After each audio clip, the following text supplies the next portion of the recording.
Freedom. At last, he was free. After most of a century of being controlled, bound, and used, he was liberated from all controls. He gave a roar of triumph that shattered windows for miles and made nearby buildings collapse. He was Kurama, the Kyuubi no Kitsune, greatest of the Biju, and at last he could remind people of what that meant. It had begun so many decades ago when Madara Uchiha had summoned him against his will from his peaceful resting place hidden in the mountains of northwestern Fire Country and used those damnable Sharingan eyes to control him and use him to attack Hashirama Senju. Senju had eventually broken Madara's control and driven the Uchiha away, something that would have ordinarily received praise and thanks from the Kyuubi. But then he had his wife, Mito Uzumaki, take advantage of his weakened state to seal him within herself, even though he was released from Madara's control and no danger to anyone who simply left him alone. Why? Because he saw the Biju as just another tool to be controlled and used by ninja, just like all the other shinobi villages. Something to be passed out as weapons to help establish balance between the villages and create peace. What a laughable concept, but not so laughable when he was the one being enslaved at another's whim for their own use. And people wondered where the hate most Biju had for humans came from. Or those few who didn't just dismiss them as demons who got what they deserved wondered, anyway. And so he spent decade after decade chained within first Mito Uzumaki, then her relative Kushina Uzumaki. Within a seal, staked to the ground, and chained to the point he could not move at all in total darkness and agony. Ninja would not treat even their greatest enemies in such a way, but of course Biju were just demons, and thus apparently deserved nothing but pain and enslavement for the use of ninja. Well, today their consideration would be repaid in full. It had begun much like every other day. Kushina was apparently giving birth, making the seal at its weakest, but he could feel the constant flow of chakra into the seal keeping it stable, allowing no chance of escape. But then suddenly that changed. The seal weakened, and he was able to bring his full power to bear, breaking free. It didn't last long, as yet another of the red-eyed ninja took control of him, turning everything into a hazy blur of rage until suddenly that was gone as well. Which mean he had traded one cage for another to keep him confined and bend him to the will of ninja as their weapon. But fortunately this cage didn't hold him very long. Whether this was because this new Uchiha was simply not as skilled as Madara had been, or if something had interrupted the man's control. Either way, he was finally free after so long. And best of all, he found himself right in the middle of Konoha itself, the city of his tormentors and slavers. He would have to thank this Uchiha someday. Right after he ate him and turned the rest of that cursed clan and their enslaving eyes into ash. But at last, he could have his revenge against those who dared to try and bind the most powerful being in existence to their will. He gave out another roar and what could possibly have been interpreted as a smile by an expert on demons' expressions, if such a thing existed. But the expression was so sinister it would be difficult to define it as a smile in spite of the true joy which definitely also filled the expression. There was a pause in the battle as everyone stopped to look at the suddenly still Kyuubi, as well as recover from the disorientation and pain to their ears his roars caused. Then suddenly he exploded into motion once again. His tail swept through entire districts of Konoha while his claws smashed through the largest of buildings in the city such as the Hokage Tower and the hospital. Ninja attacked him with explosive notes and their most powerful jutsu, but these were mere bee stings to the massive fox. And the chakra that made up his body regenerated more quickly than the wounds could be inflicted anyway. And in return, he swept his claws through the ninja, killing dozens with nothing more than the air pressure and heat created by being near his attacks. He breathed gouts of flame hot enough to turn entire buildings to ash, much less the ninja who tried to take cover within. Then suddenly one old ninja used some sort of extending staff to hit him hard enough to drive him outside of the village. Did this old man really think that would be enough to stop him though? The force of the staff might have been enough to turn most humans into piles of goo, but for him, it caused some mild bruising on his chest which faded before the staff could even pull back into its normal length. Clearly these ninja didn't realize his power even after all the destruction he had wrought. Well, perhaps it was time to show them. After swatting away another few dozen of their most elite ninja, he began to gather his chakra into a ball in front of him. The sphere of pure malignant energy was dense enough that it continued to compress smaller and smaller even as more power was gathered, much like a black hole. until a giant toad, of all things, dropped on top of him. But he would not be stopped. Certainly not by a summons, especially not a toad. So he ate the ball, molding fire and lightning into it within his body to complete one of the most destructive techniques ever used. He almost smirked as he saw the fear in the tiny faces of the pathetic humans who saw their deaths and the destruction of their homes coming for them. And then he was elsewhere. There was no forewarning or even any feeling of movement. But it was too late to stop the technique, which was released with a massive explosion which unfortunately destroyed nothing but some forest and a small mountain. But he could still feel several chakra sources nearby, so he quickly climbed to his feet, ready to destroy whoever used that space-time manipulation technique and temporarily robbed him of his rightful revenge. Perhaps if he hadn't been so consumed with his rage, or so disoriented by his sudden and unexpected teleportation, he would have noticed the approaching shining golden chains rushing towards him in time to avoid them. Certainly he knew what they were, having been bound by them for a decade in his latest seal inside of Kushina Uzumaki. These were the materialized chakra chains only possible with the most potent chakra rare members of the Uzumaki clan could produce, and as he struggled against them, he found that even in the physical world, they were strong enough to contain his might. For a time, at least, Kushina would tire soon, or possibly just die, given the fluctuations he was sensing in her chakra. That would be something to celebrate, since she was one of those who had directly enslaved and tortured him for so long. And then he would be free once more to kill whoever this blonde man who was able to teleport him, and ultimately destroy the doomed village which tried to enslave him for so long. Very soon, he would have his revenge. Until then, he strained against the chains to put as much pressure on Kushina's chakra as possible, but he was content to wait a short while again. This time, he would not be denied. Minato Namikaze still gasped and panted with the effort of using the Flying Thunder God technique to carry such a huge chakra with him, even along a comparatively short distance. His chakra was mostly depleted, and his beautiful wife Kushina coughed up blood as she struggled to contain the Kyuubi with her chakra chains. Then she spoke, "I'm going to draw the Kyuubi with me to my death, then we can delay its revival. I'll be able to save all of you with what little chakra I have left." She smiled and looked down at their newborn child Naruto, whom Minato held close. Minato paused and looked down at Naruto as well with a strange mix of sorrow and joy.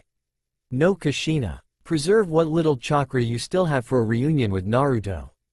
Kushina gasped in shock, but he didn't give her a chance to respond as he continued, "I'll seal all of your remaining chakra inside Naruto. It will be part of an 8 trigram seal. Together with my own remaining chakra, I will seal the Kyuubi within our son." "No, Minato," Kushina exclaimed, frantically shaking her head in denial while allowing tears to flow freely. "The 8 trigram seal is powerful, and would be able to hold even the Kyuubi, but you aren't strong enough to pull it into the seal. And I can only use my chakra chains to pull the Kyuubi into myself, not into another. I'm not sure that it's possible for anyone other than an Uzumaki to pull the full chakra of the Kyuubi even for a moment." Minato looked up at the massive demon, still struggling against Kushina's chains. "There are 2 ways that I could use to successfully seal the Kyuubi. I could use the dead demon consuming seal to summon the Shinigami and have it take half of the Kyuubi's chakra, weakening it enough to seal the other half within Naruto. Or I can open the 8 gates to give me the power to seal all of the Kyuubi within Naruto." Kushina gasped again and asked, "You can open the 8 gates?" Minato nodded as he looked away from the Kyuubi and met Kushina's eyes. "I learned recently in order to further improve my taijutsu and lessen my reliance on the Flying Thunder God technique. I never imagined I'd need to open all 8, but it will give me, for a short time, the power to pull even the Kyuubi into a seal, though it'll cost me my life. Both methods will kill me, actually. But I'm prepared to die for Konoha. At least with the 8 gates, I won't be stuck fighting in the Shinigami's stomach for the rest of eternity, and we can be reunited in death." He smiled as he reached out to wipe away a tear from Kushina's cheek. "But why do you have to die at all? I'll just pull him back within my seal. I'm going to die anyway from the damage already done to me. Let me take the beast with me, and if it comes back once it gathers its chakra again in a few years, you can be prepared for him. Naruto needs his father to teach and protect him as he grows up, not the life of solitude and pain as a Jinchuriki without even his parents to comfort him." She shook her head in anger and denial, flinging her tears away from her cheeks. Minato dropped his head and sighed in pain at the situation. No, if you seal the power of the Kyuubi within you when you die, there won't be a Jinchuriki when it re-emerges. That will upset the balance of power between the Biju and between the shinobi villages. Also, I believe that Naruto is the child of prophesied Jiraiya sensei spoke of. I can't explain why, but I'm convinced it's true. And the masked man who attacked you earlier causing the release of the Kyuubi is a harbinger of disaster. I believe Naruto will be the one to stop him, but he'll need all the power of the Kyuubi in order to do so and live up to his destiny. Kushina continued to sob quietly before she finally looked up at Minato and Naruto. Are you sure? This is the only way? Also, I'm not sure it's a good idea to seal the full power of the Kyuubi into Naruto.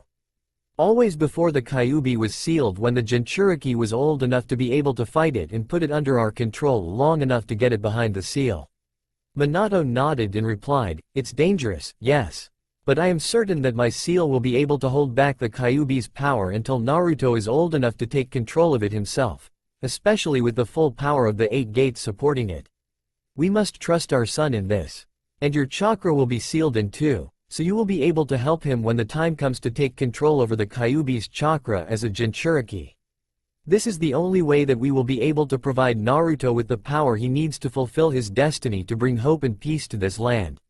No, why must Naruto be sacrificed for this? Why must you die for this? For the sake of the village and the balance of power, our son must be sacrificed?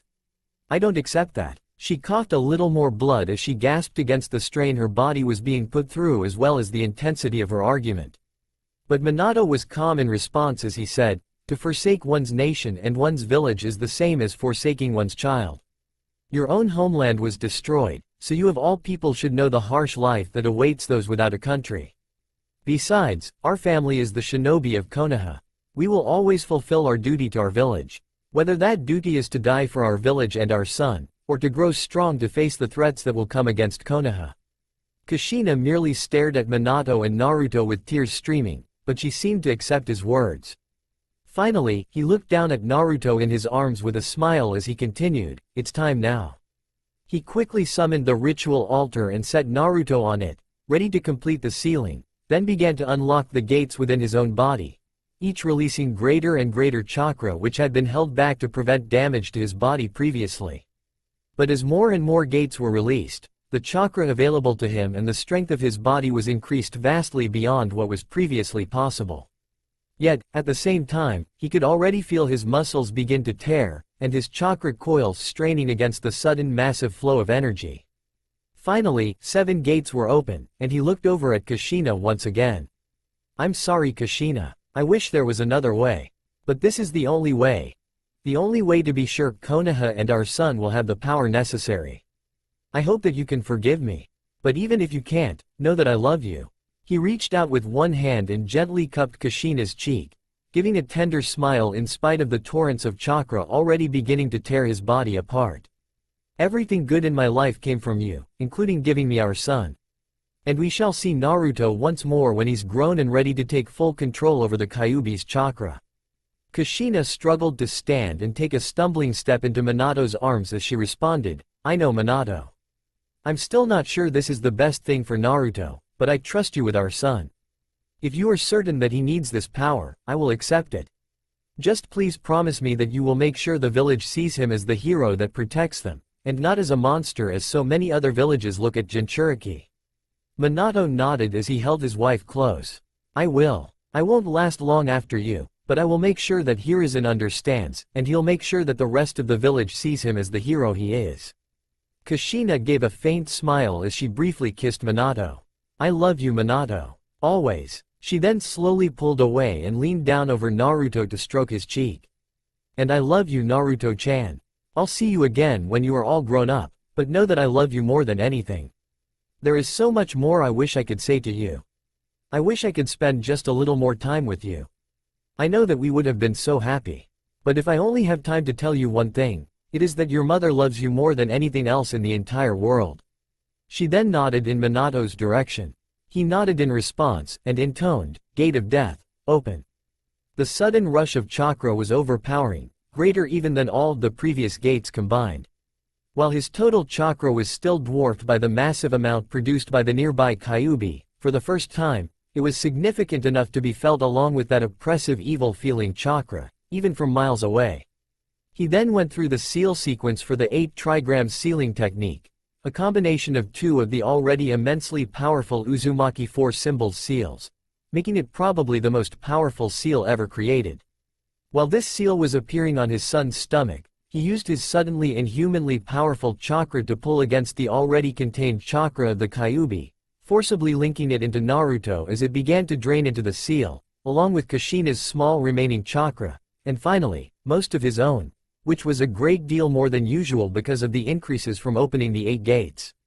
When he was done, he wearily looked up at the empty space where the Kyuubi stood moments before, then down at his crying child, with the body of his now dead wife lying peacefully beside the baby. He took a moment to rest his hand against her cooling cheek once again as his own tears began to fall for the first time since his son's birth before regretfully reaching over to pick up Naruto. He could also feel his own body beginning to shut down from the massive trauma caused by releasing the 8th gate, so he didn't have much time to finish things. By this point the barrier Kushina had earlier created around the area to hold the Kyuubi had fallen and Hiruzen Sarutobi, the 3rd Hokage, had hurried over to Minato as he looked up at the aged man and carefully handed over his child. "This is my son, Naruto Namikaze. He is the new Jinchuriki for the Kyuubi." He paused in thought for a moment, and then said, "He will have to go by Naruto Uzumaki though.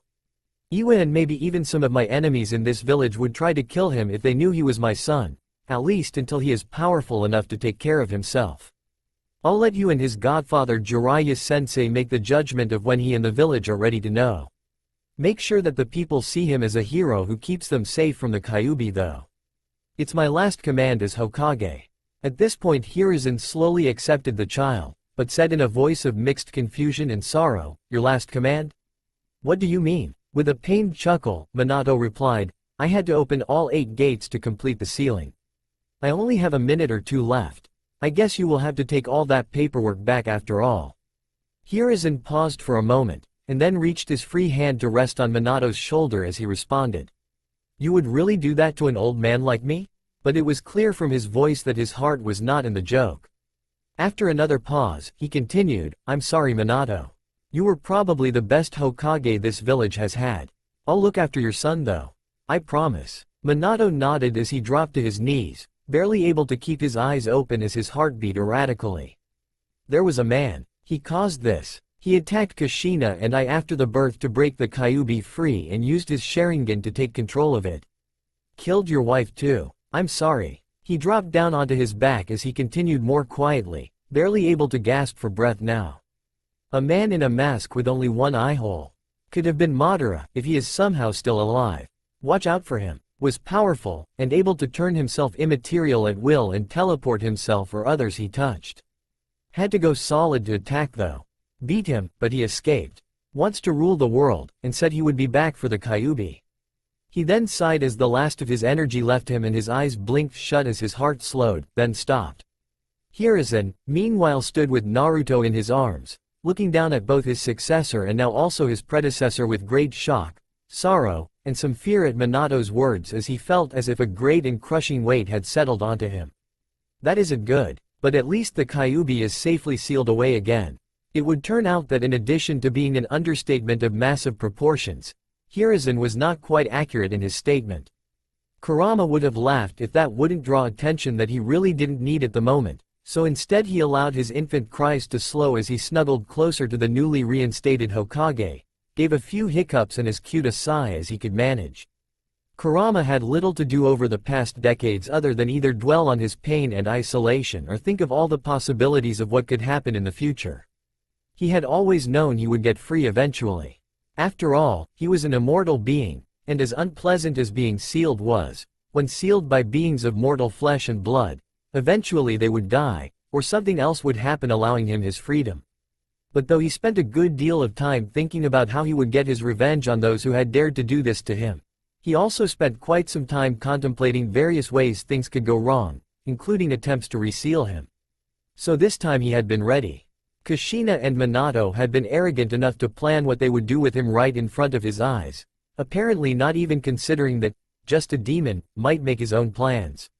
So he had decided upon the best method of dealing with it, which would be to take over the body of the child. He had not anticipated the releasing of the 8 gates, which had allowed a massively more powerful pull into the body, as well as a greatly enhanced seal. But even with all of that power, there was a brief moment as his mind brushed past the child's as he entered his body, with all of his chakra being pulled behind the seal.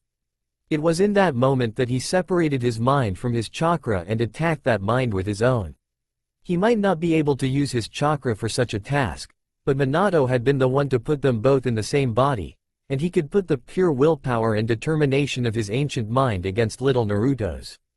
In another reality where Kurama's soul had just been ripped in half by the god of death, he probably wouldn't have been in a coherent enough state to make the attempt. But in this reality, the full intelligence, cunning, and rage of a centuries-old being met that of a confused infant less than an hour old whose only real concern at the moment was his hunger. The result was fairly predictable. Kurama had heard in some of his wanderings in the centuries before he was first sealed that the Yamanaka clan called it catastrophic mental collapse, and one of their jutsu attempted exactly what he had just done. It had seemed odd to him when he had heard of it though. Wouldn't all mental collapse be catastrophic? Regardless, it effectively killed the person, allowing their soul to leave the body normally, but left a fully functional and living body behind, at least as long as someone saw to the body's basic needs. But for his purposes, it meant he had a nice body to possess for as long as he needed it until he could remove the seal. Unfortunately, his plan had originally called for an immediate removal of the seal after his chakra stopped flowing through it and it sealed shut. Since his mind was separated from his chakra and outside the seal, he had predicted he would be able to just remove the seal at will as the current owner of the body in question, recombine with his chakra which was held behind the seal, and be free. It hadn't turned out like that. In fact, as soon as he had touched the seal deep within his subconscious, he had been blasted back, and felt truly agonizing pain.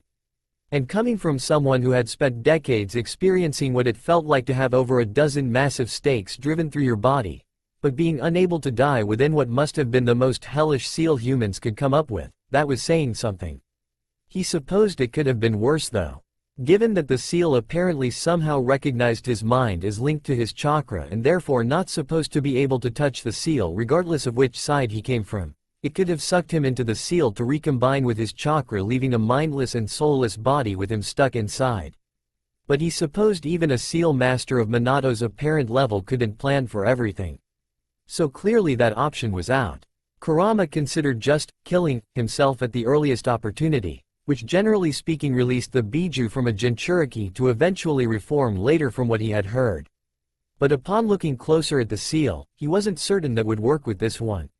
He really didn't know that much about seals, as he had long looked down on human chakra techniques as pretty worthless before the battle at the Valley of the End between Madara Uchiha and Hashirama Senju, and obviously hadn't had a chance to study them since. But he could at least recognize that this seal was by a massive margin the most complicated and powerful seal he had ever even heard of, much less seen. There wasn't any way to be sure at this point, but there was an actual possibility that this thing would kill even him along with the host body if it died. It wasn't exactly the sort of thing he was eager to test if there was even the slightest possibility of his actual demise. So it looked like this was going to be a longer-term thing than originally planned, but it wasn't all bad. This would be a good opportunity to learn more about those human techniques, and that was a pretty high priority at this point. Especially sealing. Hopefully he could get the legendary Uzumaki sealing techniques, since he was apparently Uzumaki by blood now. Then he could possibly figure out a method of removing the seal, and maybe even a way to prevent being sealed in the future. Also, there was something strange with his chakra. During his long enslavement, he had contemplated exactly why the Sharingan hypnotism techniques were so effective on Biju. It didn't seem like it should be. Genjutsu in general wasn't particularly effective on Biju because their massive and potent chakra washed away the effects before they could take hold most of the time. But why would the Sharingan's hypnotism be so unbreakable when a simple human could shrug it off with a reasonable degree of willpower? His conclusion had been that it had something to do with the remaining taint, he supposed it could be said, of the Kyuubi which remained a part of the Biju's chakra to this day. The chakra itself remained filled with a sort of malignant rage which infected the mind of even the Biju. After centuries of living with it, he didn't really even notice it anymore, and just sort of coasted along in the currents of rage and hatred without letting them control him. But it seemed probable even though the full 9 tails of that chakra couldn't control his actions anymore, they would likely create the opening that hypnotism of the sort the Sharingan produced could take advantage of, with a sufficiently skilled user.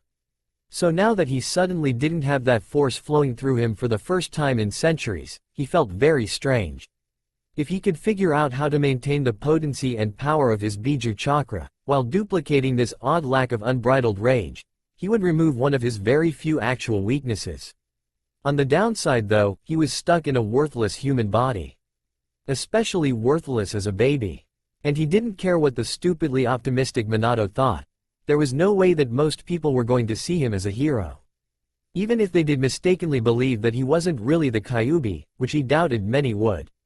Kurama had far too much experience with the natural desire humans had to blame anyone else for their misfortune and hate all that is different to believe they wouldn't treat him like the lowest trash. The Hokage seemed like he was convinced Kurama was completely trapped behind the seal though, so as long as he played his role well, he should be protected from significant bodily harm, at least. And what did he care if the stupid humans tried to isolate or insult him? He also did seem to still have a tiny trickle of his Biju chakra, also known as Yuki, leaking through the seal and into his chakra system. That would be very beneficial, and it seemed likely that the trickle would slowly increase as the years passed. Currently it was too little to do much with. But it was still his chakra, the same chakra that had effectively been his body for centuries, so he had full control over it, small as it was.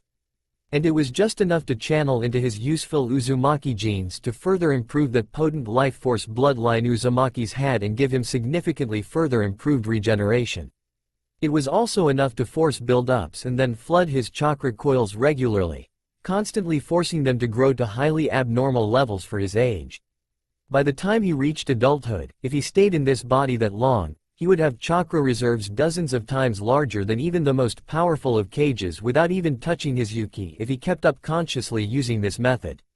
Even other Jinchuriki wouldn't have nearly the chakra reserves he should be able to manage, since their Yuki was just a constant trickle they had no fine control over to improve and optimize the process of stretching his chakra coils and concentrating his human chakra.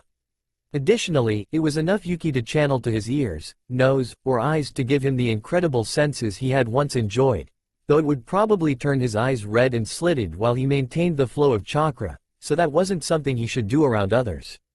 It was the greatest benefit though, as it provided eyes that much like the Sharingan that would pick up every detail perfectly, see chakra, and process information much more quickly, making it seem like things moved in slow motion. Unfortunately his eyes lacked the predictive ability, copying ability, and hypnotism ability of the Sharingan. Still, they would come in quite useful if he could find a way to cover them up. Perhaps eventually a genjutsu or just sunglasses would work. He would have to do some experiments later for the best ways to handle it. He would also have to work with his natural sensor abilities. He had always been a naturally talented sensor, as all Biju were to some extent, given their natural connection with the nature energies around them. But he had never really bothered to develop the ability much. When he had a body that couldn't be killed and could absorb any damage an ambush might give, there hadn't seemed to be much point. Now that was certainly no longer the case, so the importance of always knowing where people were around him, or if someone was preparing a jutsu to use against him, was greatly increased. So he should have plenty to do until he could get someone to start training him in ninja techniques. But for now he settled down, determined to make sure never to slip in his act. He would act the human Jinchuriki 100% of the time without fail. Until he was too powerful to control or kill, there was no other safe option, and doing anything at any time that couldn't be explained as reasonable for his human persona risked death. It was impossible to be completely certain you were not being watched at any given time, so there couldn't ever be any real evidence that he wasn't just a human. He would also have to work to make his mental image of himself that of the human Naruto too, just in case a Yamanaka ever got curious. He was the Kyuubi no Yoko, the 9-tailed demon fox, the greatest of the Biju. His name was Kurama, but to the world, he would be known as Naruto Uzumaki. And he would be free, one way or the other. His eyes closed as a small smile appeared and he drifted off to sleep. Naruto would never understand how the villagers thought. He had spent 7 years contemplating it, but still couldn't figure it out. Certainly he understood why they were angry at him. He had destroyed their homes and killed their family. It made perfect sense that they feel rage towards him for that, especially since they had no way of knowing that the attack had not originally been his idea. They were even intelligent enough to recognize that not even the much boasted about sealing skills of the fourth Hokage would be able to truly repress a being of his might within the body of an innocent baby.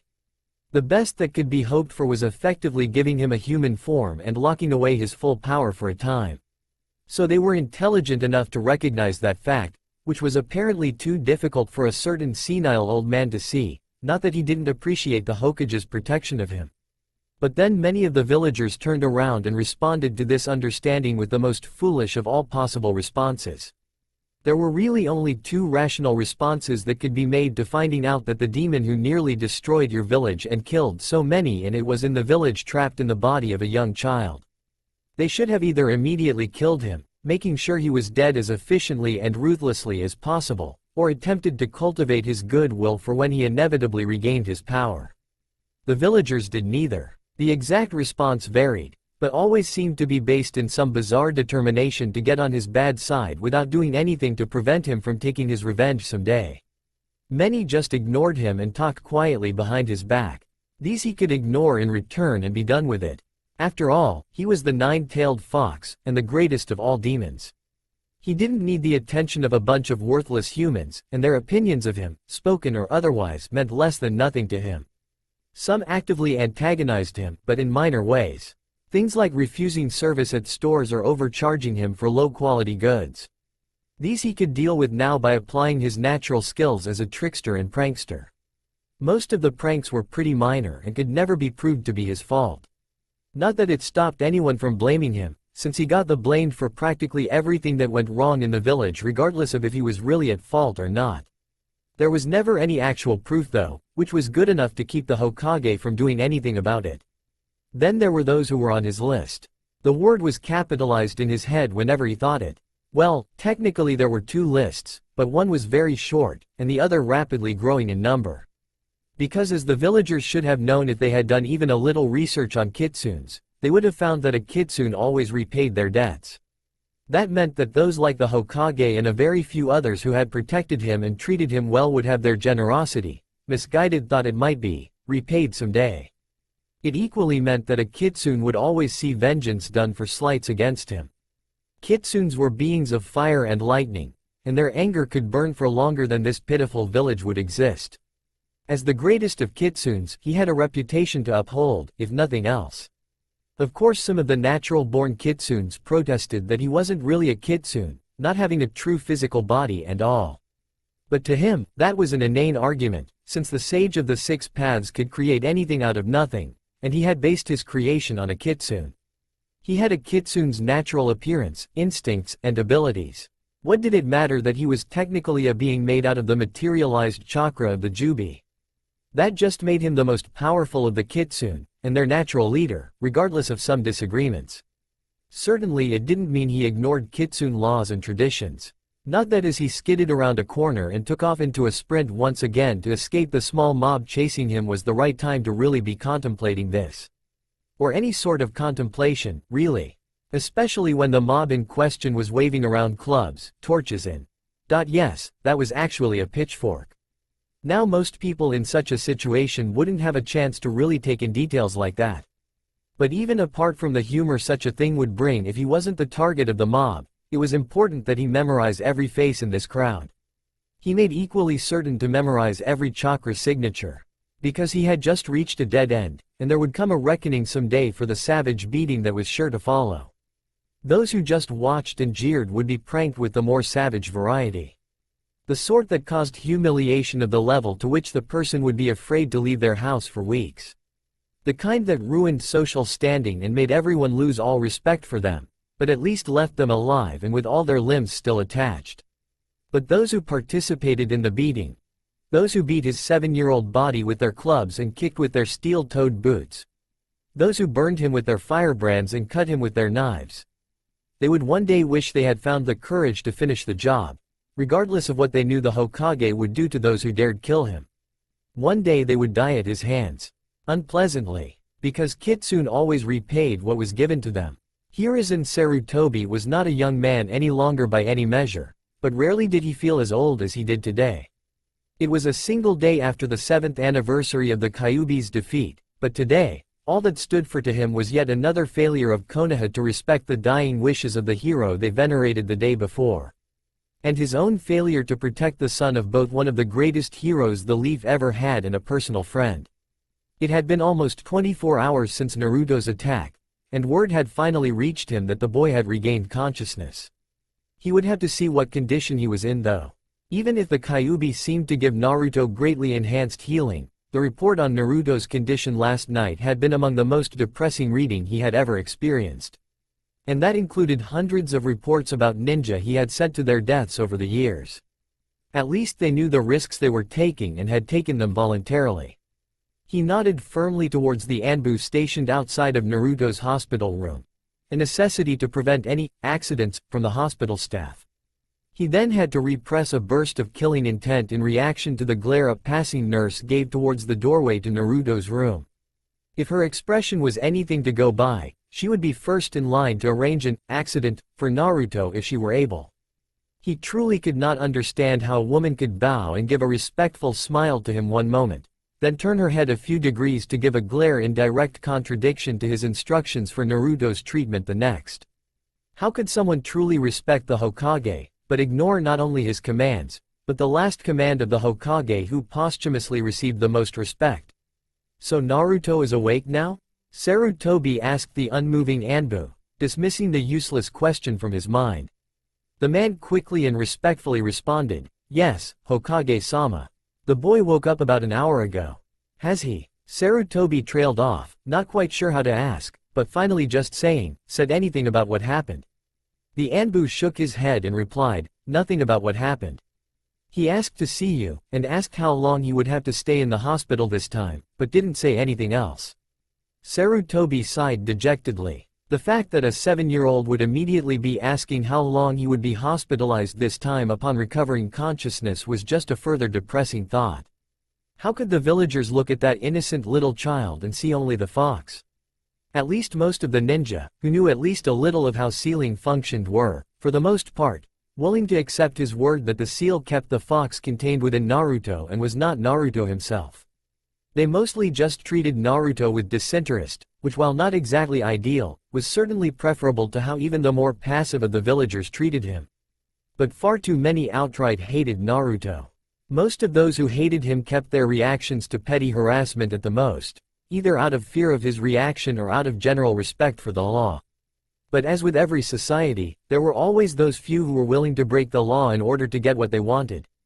And it broke Hiruzen's heart to know that what so many in this village wanted was to see Naruto hurt or even dead. "Alright, thank you Owl," he eventually replied before the Anbu started looking at him strangely for the overly long pause. He then entered the hospital room, nodding to the Anbu as he opened the door. And to his relief, he was immediately greeted with an enthusiastic, "Hey Oji-san," from Naruto, which brought an amused chuckle from the Hokage. "So how are you feeling now, Naruto?" Naruto gave him a look as if he was wondering if Hiruzen was an idiot, but eventually he did answer, "Not so great Oji-san. Those people hurt me pretty bad.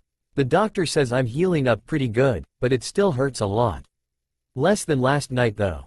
Hiruzen nodded with a tired sigh and replied, "Yes, I am very sorry about that Naruto. I had someone watching you, but it seems they were called away at the last minute for a nearby disturbance." He was also looking into exactly why that had happened to see to what level this had been planned, but that wasn't something that needed to be discussed with Naruto. Well, did the bad people at least get arrested and thrown in jail, or whatever you do to people who beat on kids for no reason? Hiruzen hesitated, but eventually responded, "Well, we caught a fair number of them as they were leaving when the Anbu found you. But it looks like we will have to let many of them go, unfortunately. They fall under the jurisdiction of the Civilian Council. And apparently they are all claiming that they were not involved in the beating, and just happened by and watched. And since none of them are willing to testify against the others, it doesn't look like they are going to really be charged. We just aren't sure which ones truly participated in the attack, and there isn't any way to prove it." Naruto frowned heavily as he angrily responded, "Well, I saw them. I could testify against them. They should be punished for what they did. If they don't, they will just try it again, even I know that. I promise I will do what I can to see justice done Naruto, as well as make sure that this isn't repeated, but there just isn't a lot I can do. I'm sure that the civilian council will just say that you are an unreliable witness. Due to your age and other factors. I'm very sorry. You don't need to worry about it though. I will make sure you are more carefully protected to make sure this doesn't happen again. Well, technically there were things he could do. He was the Hokage and had authority over the council, but interfering in what they saw as their business always disrupted the functioning of the village and generally had economic effects that were felt by thousands who were under his protection. But he couldn't exactly explain to a child that people who hurt him were going to go free because punishing a handful of people who were doing something the majority of the village wished they could join in wasn't worth the political costs. Naruto sighed and reluctantly nodded, though his reluctance was definitely very understandable, given the situation. You mean because of the Kyuubi teme? At this point Hiruzen choked, which was impressive since he wasn't even drinking anything. He also stood up from his chair fast enough to knock it over and said, "What do you mean, because of the Kyuubi? Did someone say something?" At this point the shock began to fade and anger took its place. But Naruto just started laughing, eventually burying his head into the pillows on the bed as he continued laughing hard enough to be painful on his still healing wounds. Eventually his chuckles faded, and he grabbed his stitched up side. Ow. No one really said anything, unless you call all the people who call me, demon, or, fox brat, all the time saying something. But last night, when I was knocked out, I woke up in some kind of sewer thing. I thought I had just been dumped there, at first, but after I wandered around for a while, I ended up in front of some huge cage with a seal paper thing on the door. So I thought that was weird enough to check out, but when I got closer, this huge fox thing jumps out of the darkness and starts growling at me. It was kind of scary, but I don't think he could affect anything outside of the cage, so I just kept my distance and asked what was going on. It took a little while because that bastard liked to spend more time threatening me than telling me what was happening, but he eventually told me about how he got sealed into me, causing all the crap I've gone through in my life. At this point, he looked a combination of extremely annoyed and a little angry. Why didn't you tell me though, Gigi? You always said you didn't know why all the people hated me. Hiruzen slowly straightened his chair and dropped down onto it, trying to get over his shock at this sudden and unexpected revelation. So you actually talked to it? Can you hear it now, or just when you were unconscious? Yeah, I talked to it when I was knocked out, but I haven't heard anything since. I don't really know how I got down there into the sewer thing anyway. Maybe I have to be knocked out for it to work? Whatever. Anyway, why did you lie to me? Hiruzen looked down at his lap in shame at this. It was one of the many things about Naruto's situation that he had always felt bad about, but there hadn't really been any better way to handle things. I'm sorry, Naruto. I wanted to tell you the truth, but you are still very young. I wanted you to be able to have as normal a childhood as possible, under the circumstances. I didn't want you to feel there was a huge burden hanging over your head. Also, I wanted to wait until I was sure you were old enough to understand what happened. You do understand that you are not actually the fox, right? You are the prison which keeps the Kyuubi from getting free and attacking us again like it did 7 years ago. Naruto gripped the sheets tightly as he angrily replied, yeah, of course I get that. I talked to the fox, so I can't be the fox. I saw the bars of his cage, for that matter. I don't really understand all that ceiling stuff for how you can put a mountain-sized fox inside my stomach, but I know I'm not him. You could have told me earlier though. At least then I would know why all those people don't like me. You not telling me didn't make them dislike me less, or not tell their kids to avoid me so I have no friends. Or not get me kicked out of the orphanage, or any of the other stuff that happens to me. I wouldn't call that a normal childhood. Hiruzen replied with a deep sadness. No, I wouldn't call it a normal childhood either. It seems I keep trying to do what I think is best for you, but it just comes to naught. All I can do is once again say I am sorry. Naruto sighed deeply, then looked up at the Hokage and loosened his fists full of sheets. It's okay, Oji-san. I wish things were better sometimes, but at least you try to help. That's more than almost anyone else does for me. He then hesitated with clear nervousness coming onto his face before he eventually continued. The fox told me a couple other things too. Mostly about my parents. I don't know if I can trust anything he says though. He told me some stupid story about how Madara Uchiha controlled him and made him attack Konoha. As if I would believe that. Even I know that Madara Uchiha died back in that battle at the Valley of the End. So he will say anything to make me trust him, probably to try and get me to remove that seal. As if I would be that stupid. But, well, he said that my parents were the fourth Hokage, Minato Namikaze and someone named Kushina Uzumaki. Is that true? Hiruzen's face throughout this whole conversation had grown steadily paler and paler as he listened, especially to the fox's apparent confirmation of the identity of his wife's murderer, and the cause of the Kyuubi's attack. Though he wasn't exactly pleased with the Kyuubi giving Naruto information on his parents which might cause immense problems should it ever get out. But he couldn't lie again.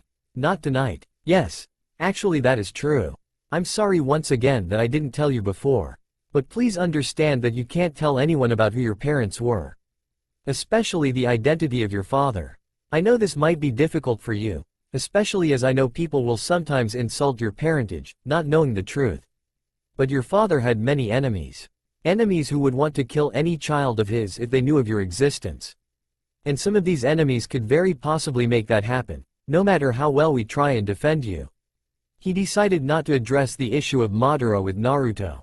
There was no good reason to make him trust the Kyuubi more by suggesting that the creature might have been telling the truth. Nothing good could come from that. Naruto nodded slowly, staring down at his clenched fists on top of his bedsheets. When he finally responded, his voice cracked slightly with barely repressed tears, but the boy just cleared his throat and blinked a few times as he answered, "Yeah, I understand. I would still like to know more about them, even if I can't tell anyone." He gave a hopeful look directed to the Hokage at these words. "Of course, Naruto. I would be glad to tell you more about them. I am a bit relieved that you know now so that I can tell you more. I know that I always told you that your parents were heroes and that they loved you with all of their heart, but I'm sure it was difficult to believe that when I couldn't tell you anything about them or why they were not here for you. But I spoke with your parents about you many times before you were born. There was nothing in this world they were looking forward more than seeing you born. And nothing they loved more either." He gave a kind smile as he rested his hand on Naruto's shoulder, trying to be as reassuring as possible. Naruto now had tears running from his eyes and gave a sniffle as he tried to scrub away his tears with the back of his hand and look up at the Hokage again. "But if they loved me so much, why'd they put the Kyuubi in me? Why make my life so painful and difficult? Why would they do that to someone they loved so much?" At this Hiruzen's eyes became wet as well and he leaned down to give Naruto a comforting embrace, which he clung to almost desperately. "Oh Naruto, I know it has been hard. But Minato and Kushina never wanted that for you. Minato's last order as Hokage was that you be seen as a hero for the burden you bear. For what you protect us all from." The villagers were just too set in their hatred and mistaken beliefs to listen. But if there was any other way of dealing with the Kyuubi, I'm sure they would have taken it. But someone had to be the host or all of Konoha and everyone in it would have been destroyed, and how can a Hokage ask another family to give up their child for something that they will not do? But they did love you. They wanted the best for you. I know that isn't what life has delivered, but they did the best they could for you. And I know that if you keep trying, things will get better." Naruto slowly nodded, and took a few minutes of comfort in Hiruzen's embrace before pulling back and saying, "I think I understand Oji-san. I still wish they had picked another child though. Someone with parents who could have protected and loved them despite this burden. But I guess being Hokage isn't as easy as I thought it would be." Now with more strength and enthusiasm, the young boy continued, "Well, that's okay.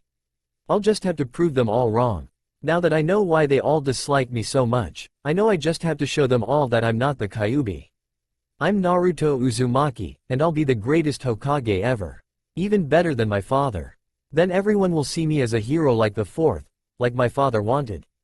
I believe you will, Naruto. Your father first said he was going to be Hokage at about your age, and he did it.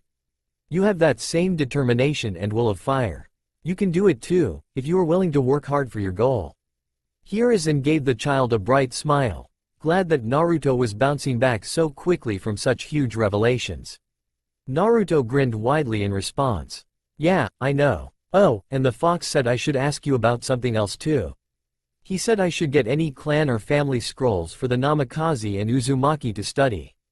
He said he didn't know much about my dad, other than that he could apparently summon massive toads and teleport, but that the Uzumaki were famous for their fuinjutsu and kenjutsu. And he said that if he had to be trapped in a container, he refused for it to be a weak container, so he wanted me go start training in those.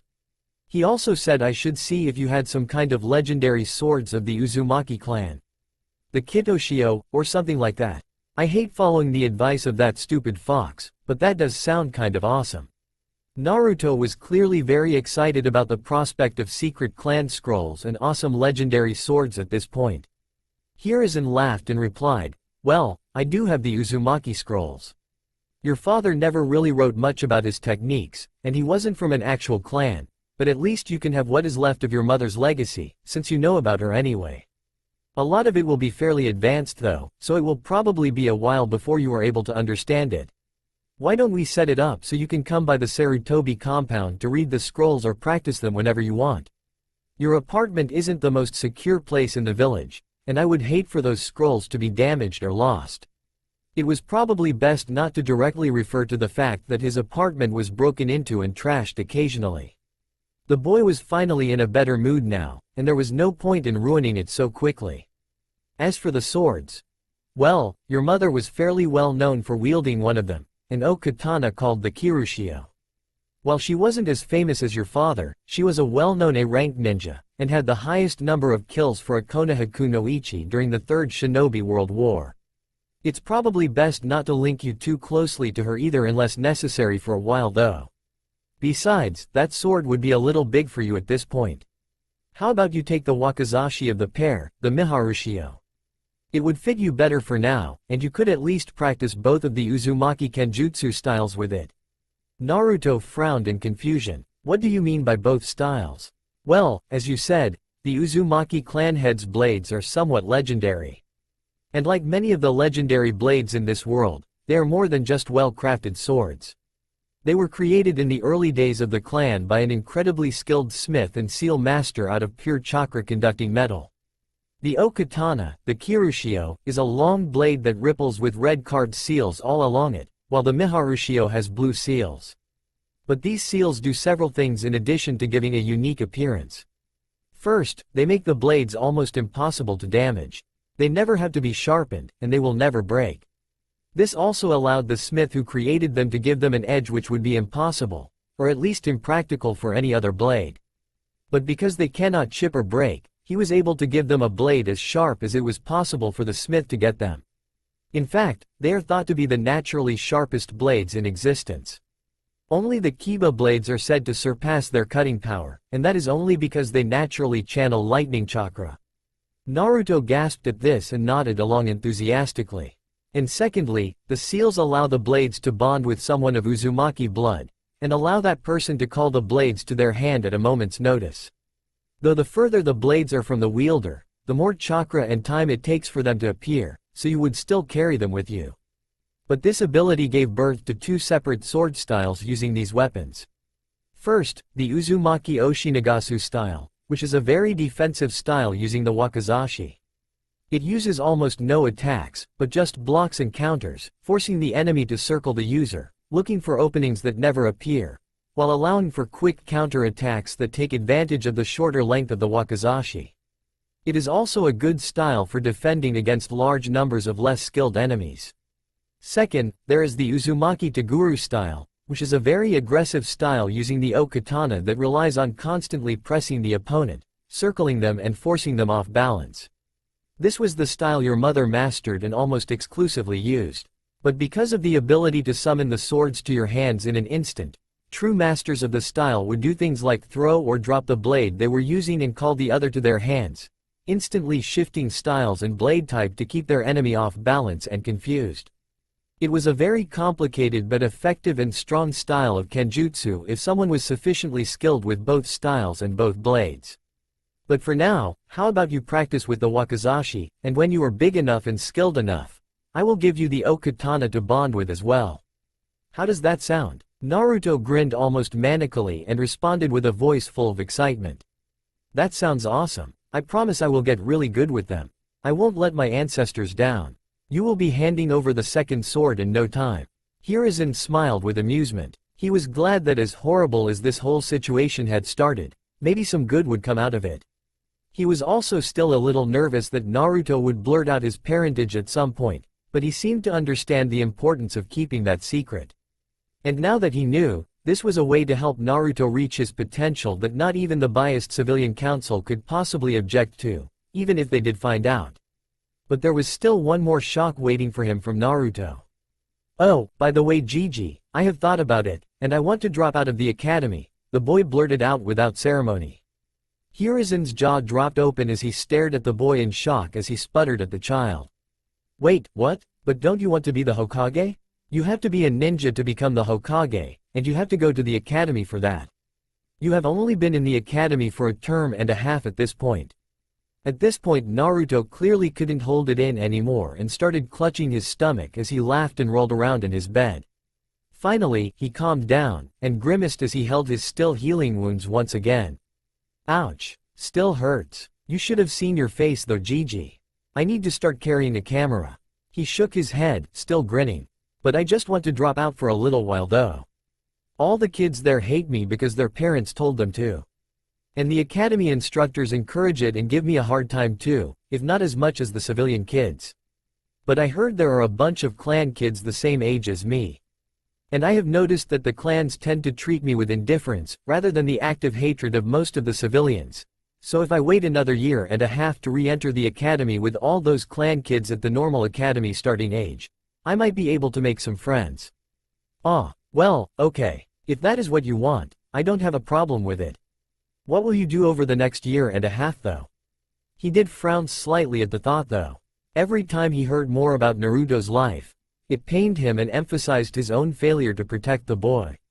Especially when Naruto said it in such a casual way, as if that was just the way life was, and it was normal for him to have to try and find a way around it to even have a single friend. Naruto grinned happily and replied, "Oh, there's lots to do.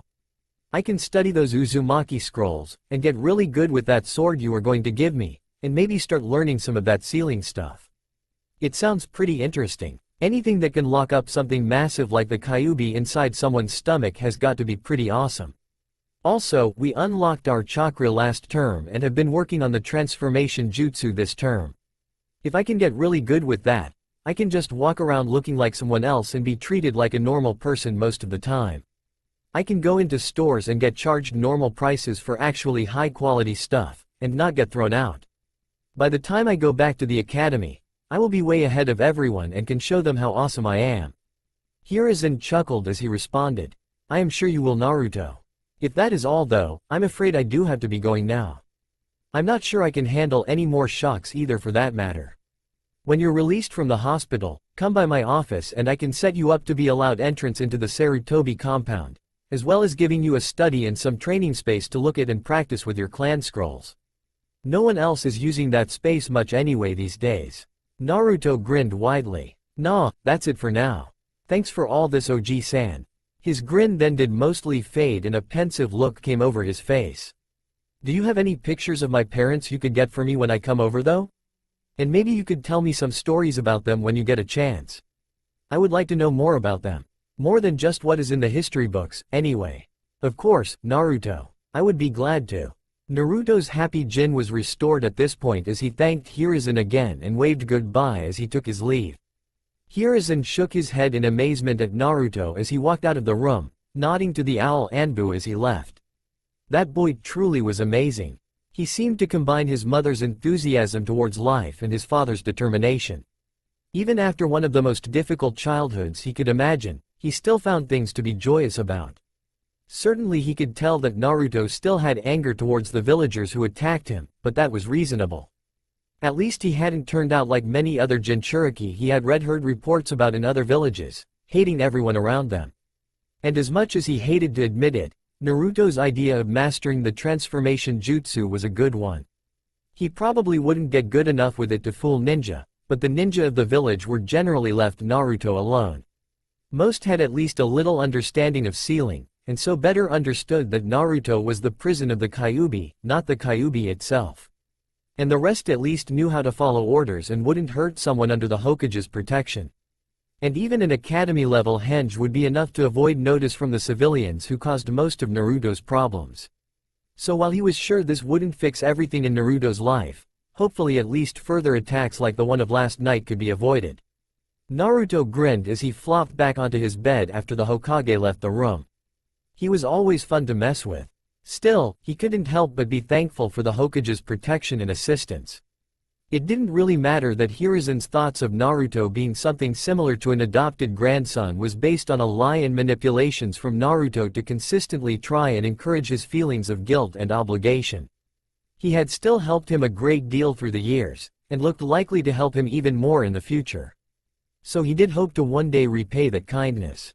Maybe if he did someday become Hokage, he would not destroy all of Konoha in repayment of the debt, and instead only kill those who had directly physically harmed him instead. The whole wanting to be Hokage thing had started as part of his mask. It fit the Naruto he was trying to portray, as it was only natural for a child denied any form of acknowledgement or respect to seek out the most acknowledged and respected position in the village. It was also a goal that reinforced the idea that he was loyal to Konoha in the minds of those willing to at least accept that as a possibility. And finally, it was a good way to explain his drive to make himself stronger without worrying too many people. But what had really clinched the goal as something to pursue was just how great of a practical joke that would be. He broke down into laughter every time he imagined what everyone's faces would be like after becoming the Hokage, getting his face up on the mountain, then announcing that he was the Kyuubi all along after all, and he was leaving now. Maybe put up signs in everyone's yards that read, "Congratulations. You made your most hated enemy the leader of your village. Whoops," or something along those lines. Possibly redo the Hokage monument from Naruto's face to his fox form's face if he could manage earth manipulation of that level by that point. He doubted anyone had ever committed to a practical joke of that sort of scope before, and that was a good enough reason to do it all by itself. Oh well, for now he was just thankful his revelation that he was supposedly occasionally in contact with the Kyuubi had gone so well. It had been something he was worried about. From what he knew of actual Jinchurikis, his story was plausible, and it gave him the opportunity to use information or suggestions Naruto the human child had no way of normally getting, but the Kyuubi would have access to. So it was a necessary risk to take. Not to mention his story about Madara would reinforce the Hokage's wariness of the Uchiha, which was always a worthy goal. And if the masked Uchiha did return for him, hopefully reinforcing the story Minato had believed would help the Hokage better prepare to combat any Uchiha that powerful until Naruto was powerful enough. He knew through his sensor abilities that the man who had pulled him out of Kushina 7 years ago hadn't been Madara, but stories about the most dangerous Uchiha who had ever lived, and the only one who had previously controlled him would allow Konoha to prepare for the worst if it came to that. But as important as it had been to take this chance, it had still been a little risky. If the Hokage had taken it badly, it could have caused major damage to their relationship and made him suspicious of future actions, something that could cause massive problems. But instead, he had accepted his words as the truth, and possibly even felt even closer to Naruto now that he felt he could be a little more open with him, in private, at least. That had been the reaction he had been hoping for, and was why Naruto had planned to wait until the Hokage was feeling at his most guilty about Naruto before making the revelation to weigh the odds in his favor as much as possible. He was pleased it had worked out so well. Now he was set to improve his ability to protect himself with the Uzumaki Scrolls techniques, and more importantly, he now had a chance to begin down the path of mastering seals. That was vital if he ever wanted to have his chakra free of this seal. Though that would have to wait until further progress had been made on the henge jutsu. As he had been hoping, it was the key to reacquiring his natural kitsune's ability to shapeshift. All he had to do was add a tiny bit of his yuki with his human chakra when he used the technique, and instead of a temporary easily detectable change of form, he did a real and permanent physical transformation. To change back, he effectively had to complete another transformation to what his form was before. But that meant that not only could he keep his new forms for long periods, but also that it was almost totally undetectable as a technique at all. Unfortunately, he wasn't very good at it yet. He had the natural ability of a kitsune to pull it off, but not enough control over his human chakra yet to make convincing transformations. If he had, he would have been able to hide from the mob the previous night, which was one of the reasons it was such a high priority to him. A few weeks of constant practice should be enough to allow him to change into similar forms, at least, and he could just hide out in one of the forests for that long, at least. But eventually, he would be able to manage it well enough to fool anyone, which would make a lot of things far easier for him. Not only would he be able to avoid beatings and get normal prices for normal goods, he would also be able to do things like pose as a chunin and go to the ninja library for public techniques, chakra control exercises, and all the other help he wasn't likely to be able to get with his own face. There were a few limitations he was already aware of though. The first and most important was that he needed to learn to suppress his own chakra. If someone could sense his chakra as the chakra of Naruto Uzumaki, it didn't matter how undetectable and perfect his transformation was. The second was that he could only do so much for his physical fitness. While he could transform his body into an extremely fit adult's body, which would be much stronger than his current child's body, after some experimentation and research, it turned out that most of a ninja's strength and speed didn't directly come from the size of their muscles. Instead, as chakra was used while working out those muscles, the chakra's circulation system slowly bonded into those muscles, making them potentially much more powerful than the muscle's physical size would suggest. And it seemed the one thing he couldn't transform was his chakra's circulatory system, including his tenketsu and chakra coils, though he could move them around. So he would have to work out like any other ninja to become stronger than a very fit adult civilian. And related to that issue was the final limitation he had discovered so far. He had hoped to be able to heal any injury just by transforming himself back into his undamaged form. However, because he couldn't transform his chakra system, it was limited how much he could do this. While minor surface wounds such as cuts or bruises could be transformed away easily, deeper wounds tended to cause damage to the chakra's circulatory system as well as to flesh. This both made it difficult to do transformations in that area at all, given the difficulties of moving chakra to the damaged area, and it meant that even if he was able to, the damage to his chakra system would remain, which was almost as crippling as physical damage to his flesh anyway. There were a few things he could do, such as create new blood to prevent himself from dying from blood loss, and possibly at least sealing wounds shut, but for the most part he would have to rely on his fast, but not instantaneous, Uzumaki healing. But perhaps he would discover new ways of using the transformation jutsu with more experience. Regardless, he was certain the next year and a half would produce a great deal of improvement. He was one large step closer to completing many of his goals. Trees were blossoming, birds were singing, and Naruto casually walked down the middle of one of the busier streets of Konoha with a wide grin on his face. Most people seemed to be ignoring the first two things to focus their attention and glares on Naruto as he passed. But Naruto was just as good at ignoring all of the glares as he strolled down the street.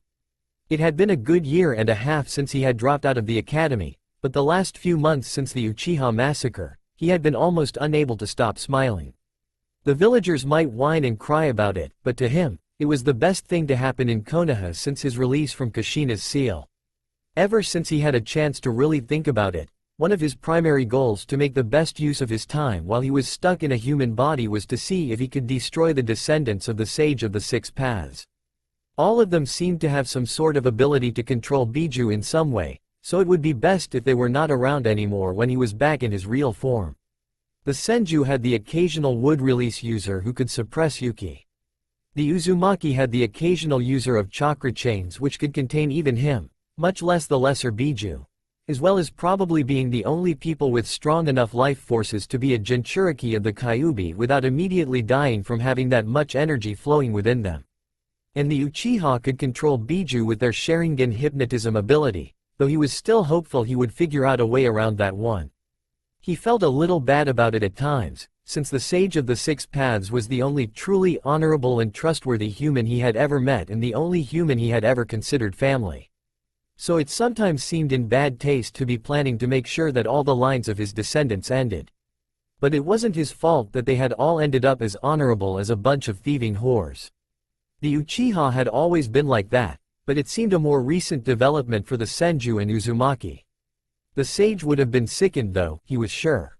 All three branches of his descendants had taken the power the genetics being descended from the sage gave them, and turned it to enslaving the sage's true children into more powerful weapons for their wars. It was so completely opposed to everything the sage ever wished for his children that Naruto didn't feel particularly bad about planning to wipe out those most despicable of clans. And even without his involvement at all, it seemed like all the various lines of the Sage of the Six Paths were dying off on their own. First, the Uzumaki were mostly destroyed during the Second Shinobi World War.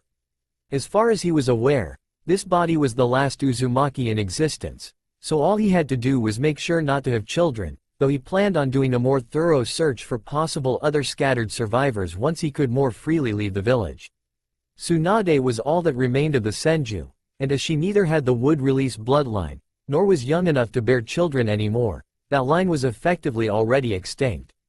And now the Uchiha were suddenly reduced from one of the most numerous clans in the village to just 3 members. 2 of which were now missing nins, so he could even eventually kill them openly and legally once he figured out who the masked Uchiha was and tracked that man and Itachi down. And he could probably arrange an accident or sterilization of Sasuke at some point. So hearing that one of their own had done most of his work for him had made his past several months. He was tempted to just sterilize this Itachi and let him live for his service, even if he was Uchiha. He had plenty of time to consider it though, since he wasn't remotely ready to face an enemy of that level. His training had gone well over the past year and a half, but not that well. Still, he was well on the way along the path he wished to take. Not that he had any advanced jutsu or anything like that at this point, but he believed that a strong foundation would help more down the road than trying to rush for awesome jutsu, or something similar like a normal 8-year-old would. So he had spent the past year and a half working on creating that strong foundation for future shinobi skills. Mostly this had consisted of physical training, practicing with his sword, studying the Uzumaki styles, and as many chakra control exercises as he could find. Which was a fair number once he started raiding the Chunin library under his henge. He wanted to improve his chakra suppression abilities a lot more before he tried for the Jonin or Anbu libraries, or any of the clan libraries, which were far better guarded, since unlike the Genin or Chunin library, they contained techniques unique to Konoha. And for his purposes the Chunin library was fine so far. Currently he had mastered water walking to the point he could fight on water and was working on river walking. Which was pretty much the same thing except you attempted to water walk in the middle of river rapids, causing constant rapid shifts in the currents and density of the water around you, and therefore requiring much greater chakra control. He also had come across 2 very useful training seals in the Uzumaki sealing scrolls, though it had only been in the past couple months that he had become skilled enough with seals to safely place them on himself. The first was a resistance seal, which worked similarly to weights or gravity seals for physical training, but could be controlled to a much greater degree to increase the resistance on individual muscles and movements rather than just the overall weight on a limb or the whole body for gravity seals. They also took a much greater skill with seals to place and manipulate than a weight seal, which could be easily just put on or removed without any knowledge of seals by the user. Not to mention it was an Uzumaki seal, and therefore not generally known. The second was an even rarer seal called a chakra disruptor, which wasn't frequently used even by Uzumakis, apparently. It was just a slightly modified version of one of the seals used to make sure prisoners couldn't use chakra. The more frequently used prisoner seal was a chakra inhibitor, which just blocked the use of chakra at all. But for those few with extremely high levels of chakra reserves, they could flare their chakra to break past such seals, so the chakra disruptor had been created. That seal caused constant massive fluctuations in a person's chakra, meaning that even if they had access to chakra, their chakra control was so destroyed they couldn't do anything with it. However, an Uzumaki had taken this idea to create a similar seal that was adjustable to how much the person's chakra was fluctuated, so at low levels, it was possible to slowly improve your control even with these fluctuations until you had an instinctive control over your chakra and could still use it even with the constant shifts. At which point you could increase the fluctuations slightly. With this seal over the past couple months, even if only on a very low setting while he regularly worked on chakra control, he had finally achieved the chakra control of a below-average academy student who had just unlocked their chakra. This didn't sound very impressive except for the fact that he already had significantly higher chakra reserves than most Jonin. It would have been even worse if he was actually a normal Jinchuriki too. Because a small amount of Yuki, which was much more potent and naturally chaotic than human chakra, constantly mixed into his human chakra. If he weren't truly the Kyuubi, any hope of ever getting decent chakra control probably would have been destroyed. But because of his centuries of experience of total control over that chakra which had effectively been his body, having even just a little bit of his yuki in his system improved his chakra control slightly, rather than making it much worse. And he had also continually been working on his henge jutsu. Though he had finally discovered why most ninja never bothered getting to the point they could use most jutsu seamlessly. As he had discovered, it didn't really make using the jutsu any faster unless you put a lot of time into it.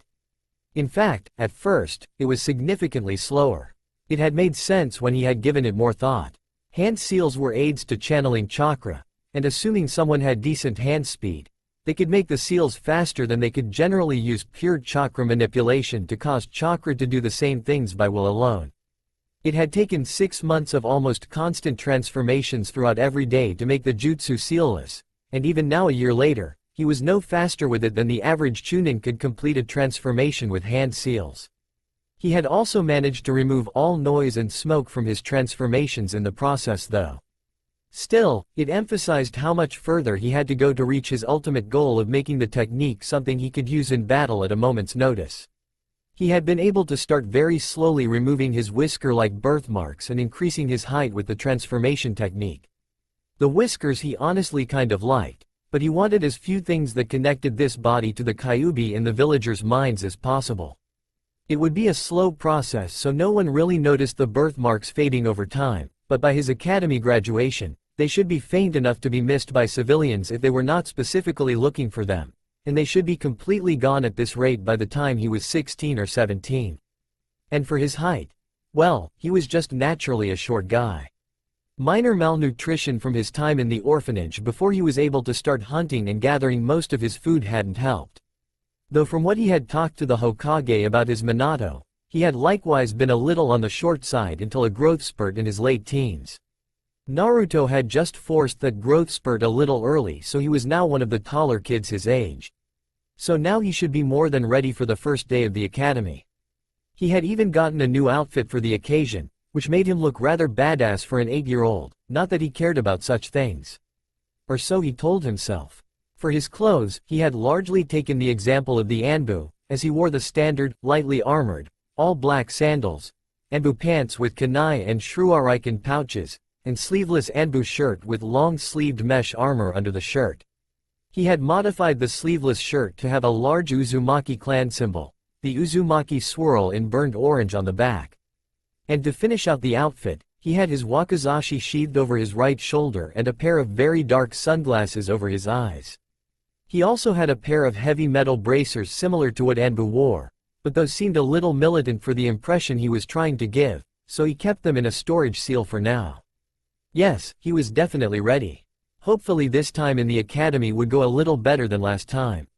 Sakura Haruno had not had the good start to her first day at the Konoha Ninja Academy she hoped for. She had arrived early, determined to make a good impression as she began her first day of her career as a kunoichi. Instead of the fresh start she had wanted, she had found that, well, her mother had refused to explain what the word meant, but she was pretty sure based on tone when she had overheard her mother say it that bitch covered it. Amy and her group of friends had been her tormentors in civilian school. She hadn't ever had many friends due to her general bookworm ways, odd pink hair, and oversized forehead. These together seemed to make her an easy target for the bullies of that school, led mostly by Amy. Amy was the most popular and cruelest child in their class for the past several years, who capitalized on her father being on the civilian council to create her own little power base with a group of bullies who pretty much ran her class when their sensei wasn't around. The whole thing didn't make much sense to Sakura. Her mother was also on the civilian council, and Ami's hair was purple. How was that any less strange than pink hair anyway? But she supposed that Amy was able to use her more outgoing personality to draw the other little bullies in the class to her, while Sakura's love of books and knowledge seemed to drive people away. Her mother said they were just intimidated by her being so much smarter than them, but that wasn't much comfort. But she had hoped that she could finally get some peace from the girl and her followers now that she was going to the Ninja Academy this year. But here she was, already with 4 of her followers from the civilian school, 2 girls 2 boys. Apparently they couldn't even wait until classes officially started to start pushing her around and making fun of her hair and forehead. Sakura knew the best way to handle this from extensive experience though, unfortunately. Just keep your head down, don't respond, and try not to cry. After all, they wouldn't really hurt her. She might be their favorite target, but she was also the daughter of one of the civilian council members. Even Amy would get in trouble if they sent her to the hospital or something, and the others certainly would. Not that thinking about that was a whole lot of reassurance, since it appeared that the next 5 years of Ninja Academy might be far more like the last 3 of civilian school than she had hoped. But then her attempts to wipe away her tears before they were noticed were interrupted by someone yelling, "Hey stupid purple banshee," and even dumber, "I don't know. Minions? Is that what you are? Whatever. Leave her alone or I will kick all your asses. I guess you are too cowardly to face someone one-on-one. Well, that's fine with me. All of you against me is still pretty unfair in my advantage." Sakura was shocked as she looked over and saw a blonde boy about the same age as them clearly outfitted in shinobi gear. No one ever tried to interrupt Amy and her friends back in civilian school, other than sometimes the teachers. Maybe she could slip away while they beat up this other boy? No, that didn't seem right. Maybe if he used that sword over his shoulder he would scare them away. Surely he would get in trouble for something like that though, even in the Ninja Academy. She really wasn't sure how to react to this though. And she wasn't the only one. Amy and her friends had stopped pushing Sakura and reusing the same old insults, and as one turned to look at the boy who dared interrupt them, though they still kept a tight circle around Sakura so she couldn't escape. Finally, after a few seconds just staring at the blonde boy, Amy recovered her normal attitude and responded, "Oh, it's you. Naru something? Whatever, it doesn't matter. You're just some loser orphan. My mom told me about you anyway." To Sakura's continued amazement, the blonde boy just seemed amused at this as he smiled back at them. "It's Naruto Uzumaki, yes. And yes, I am an orphan. I'm not sure why that is relevant to the fact that I'm going to beat all of you up if you don't leave that girl alone. What did your mother tell you about me though?" Amy sneered in that way she had that clearly showed she thought she was so much better than everyone. "She said you were a bad person. That I should stay away from you." Naruto just kept smiling though as he said, "If I had to guess, I'd probably say that what she actually said was that I was dangerous." He allowed a short pause and looked directly at Amy through his dark sunglasses after he said this. From the widening of her eyes and slight paleness of her face, this was indeed one of the things her mother had told her. Finally he continued, "I suppose I could be, if you annoy me enough. So just leave the girl alone and walk away." But Amy looked around at her 4 friends, recovering her courage based on outnumbering Naruto 5-1, allowing her sneer to come back.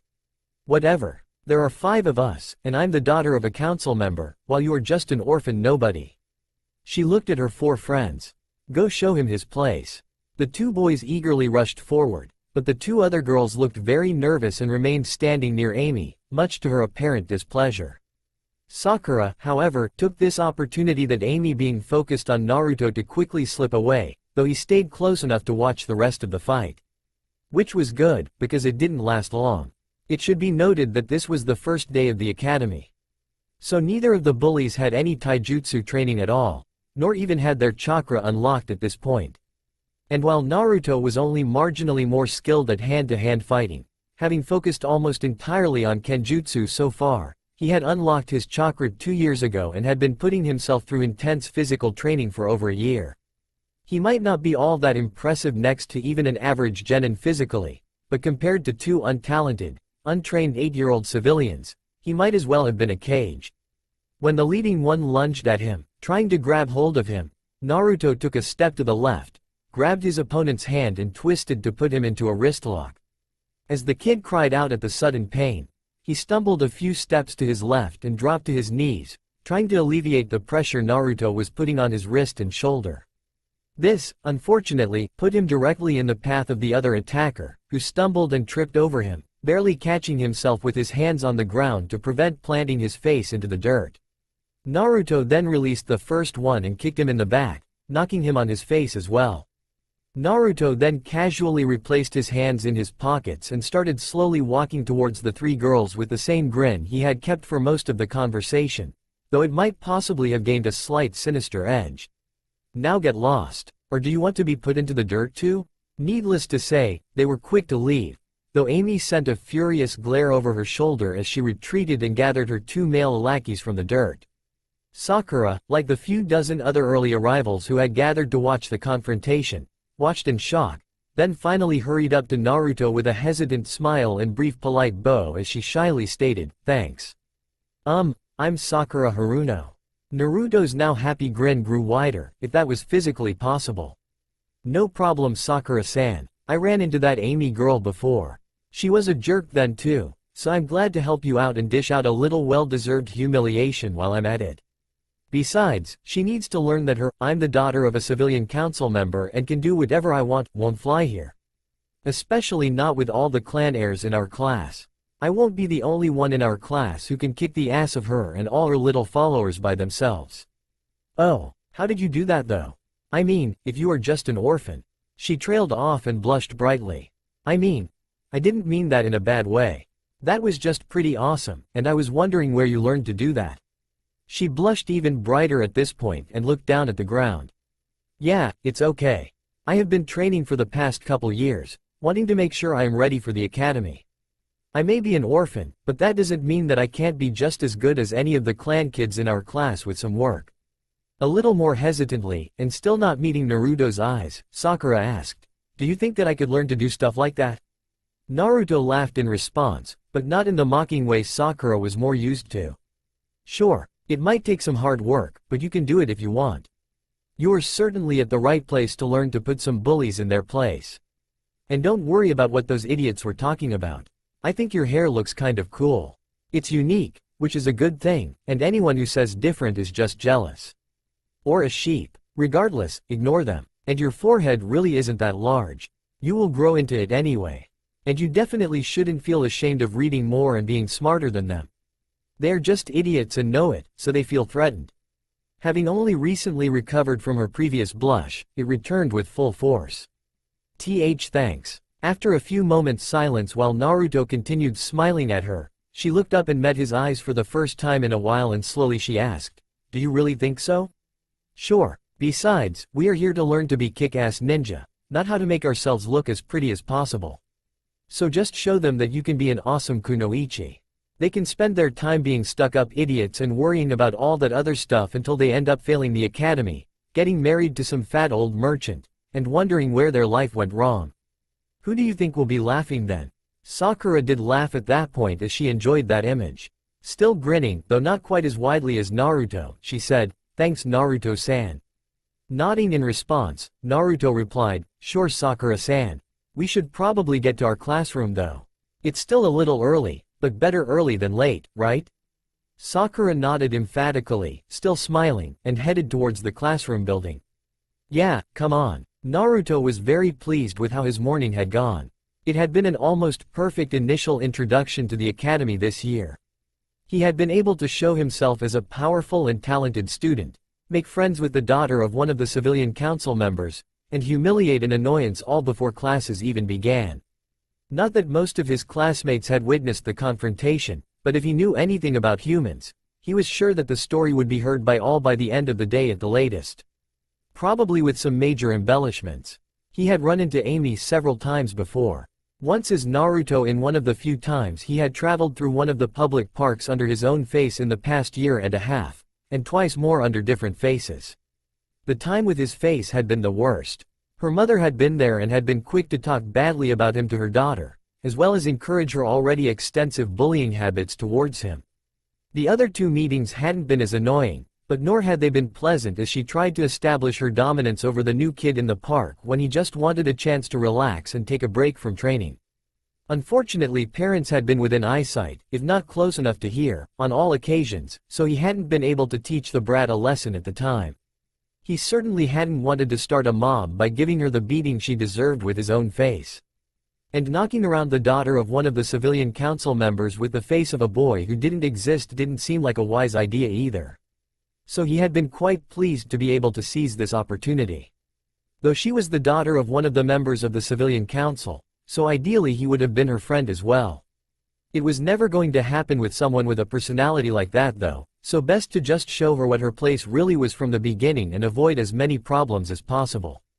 As long as he could avoid hospitalizing her, he should be fine. So his smile was quite justified in his opinion as he settled down into a seat next to Sakura and continued to work to bring her out of her shy shell. It was a little early to tell, but it seemed like the girl had potential even beyond her mother. She was clearly quite intelligent for an 8-year-old. So maybe if he could encourage the development of her ninja skills, she would be the first of his future fellow ninja of the Leaf to become allies with. Such connections had the potential to be very useful in the years to come. After a few more minutes, the rest of the children in his class had drifted in and taken their seats, and the two teachers eventually came to the front to introduce themselves as Chunin by the names of Iruka and his assistant Mizuki. Both smiled as they looked over the class, even towards him. If he hadn't been focusing on his sensor abilities, he might have missed it, as the smiles were fairly convincing. But he could tell by the minute fluctuations in Mizuki's chakra that he clearly had extremely negative feelings towards him. Strong enough that they could only be defined as hatred. Iruka, on the other hand, was more difficult to interpret. He had some negative feelings towards him, but seemed to be struggling to control them. That most likely indicated that Iruka would at least be willing to give him a chance, which was probably the best that he could hope for. Naruto would have to see if it would be possible to get access to Iruka's file. It probably wasn't very well guarded since he was just a Chunin Academy teacher, and there wouldn't be much, if any, high-clearance information included. It might have some hints in it of the best ways to go about winning Iruka's trust though. But he would have to consider that later. For now they were having all of the students introduce themselves, so he made sure to listen to each for hints of their personalities. Details such as likes, dislikes, hobbies, and dreams with the correct interpretations could reveal far more about these children than they intended. Information which could be extremely important over the next few years. Finally, it was Naruto's turn to introduce himself to the class. He stood up with a bright smile as he looked around at the other students, focusing most of his attention on the children from most of the ninja clans of Konoha, but making sure to make eye contact with each student. Hi, I am Naruto Uzumaki. I like training and ramen, and I dislike people who judge me before getting to know me. My hobbies are gardening and spending times in nature, especially camping and hunting, and my dream is to be Hokage. Sasuke Uchiha was roused from his brooding as he snorted in amusement and sneered at Naruto. Yeah right, as if a clanless orphan loser like you could become Hokage. Naruto turned to Sasuke, giving him a glare much more fierce and filled with just enough focused killing intent to make the other boy flinch from him and lower his eyes. Shut up Uchiha. The more you talk, the more you show how much of an idiot you are. He then waited for the inevitable yells at him about how wonderful the last Uchiha was to die down before continuing. For all of your information, I am the last known member of the Uzumaki clan. Sasuke, recovering his sneer with the support of his budding fan club, replied, Uzumaki? That's not a clan. It's probably not even a real surname, just something someone came up with. You go with your first name. They seem to have made a mistake and thought you were named after a maelstrom, rather than a ramen topping. Naruto interrupted Sasuke at this point.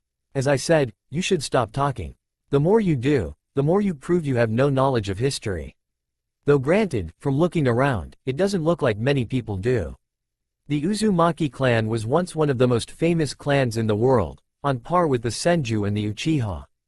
In fact, we are cousins with the Senju clan, and our assistance in some of the battles against the Uchiha before Konoha was built was one of the reasons even the warmongering Uchiha Madara was forced to accept peace talks with the Senju clan. Naruto paused at this point and looked around at the mixture of interested and amazed looks in the room before he continued. The Uzumaki clan then went on to help the Senju clan in the creation of Konoha after the famous agreement between the Senju and Uchiha clans. That is the reason all Junin wear the Uzumaki swirl on their Chunin flag jackets and on the sleeves of Junin. Naruto turned and showed everyone the back of his shirt with his clan symbol before continuing. The Shoden Hokage declared that they would wear this symbol in homage to the Uzumaki clan, which was so instrumental to the creation of Konoha. For that matter, the leaf symbol all Konoha ninja wear on their forehead protectors was based on the Uzumaki clan symbol. And Hashirama Senju also went on to marry an Uzumaki who he met during this period of building Konoha, Mito Uzumaki. The Uzumaki were offered a place in Konoha as one of the founding clans as well, but turned it down in favor of leaving to create their own village. Eventually they settled in and created both the Land of Whirlpools and Uzushiogakure, where the Uzumaki clan was both daimyo of that land as well as cages of the village. We remained close allies with Konoha because of our old bonds with the Senju clan, however. It was at this point that Sakura hesitantly spoke up. So, if they are such a powerful clan and allies of Konoha, why haven't we heard of them? For that matter, why are you here rather than there?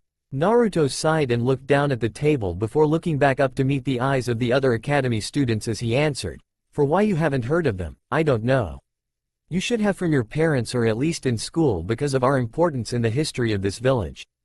But I guess some people are quick to forget debts owed when they think they can. And the reason I am here and not there is because the village doesn't exist anymore. It was destroyed down to the last person early in the Second Shinobi World War. My mother only survived because she was visiting her Aunt Mito here in Konoha at the time. Sasuke was clearly shocked that Naruto was the last survivor of a clan like he was, and remained silent at this point, deep in thought. However, Kiba Inuzuka laughed and said, well, I guess that happens to weak clans like that.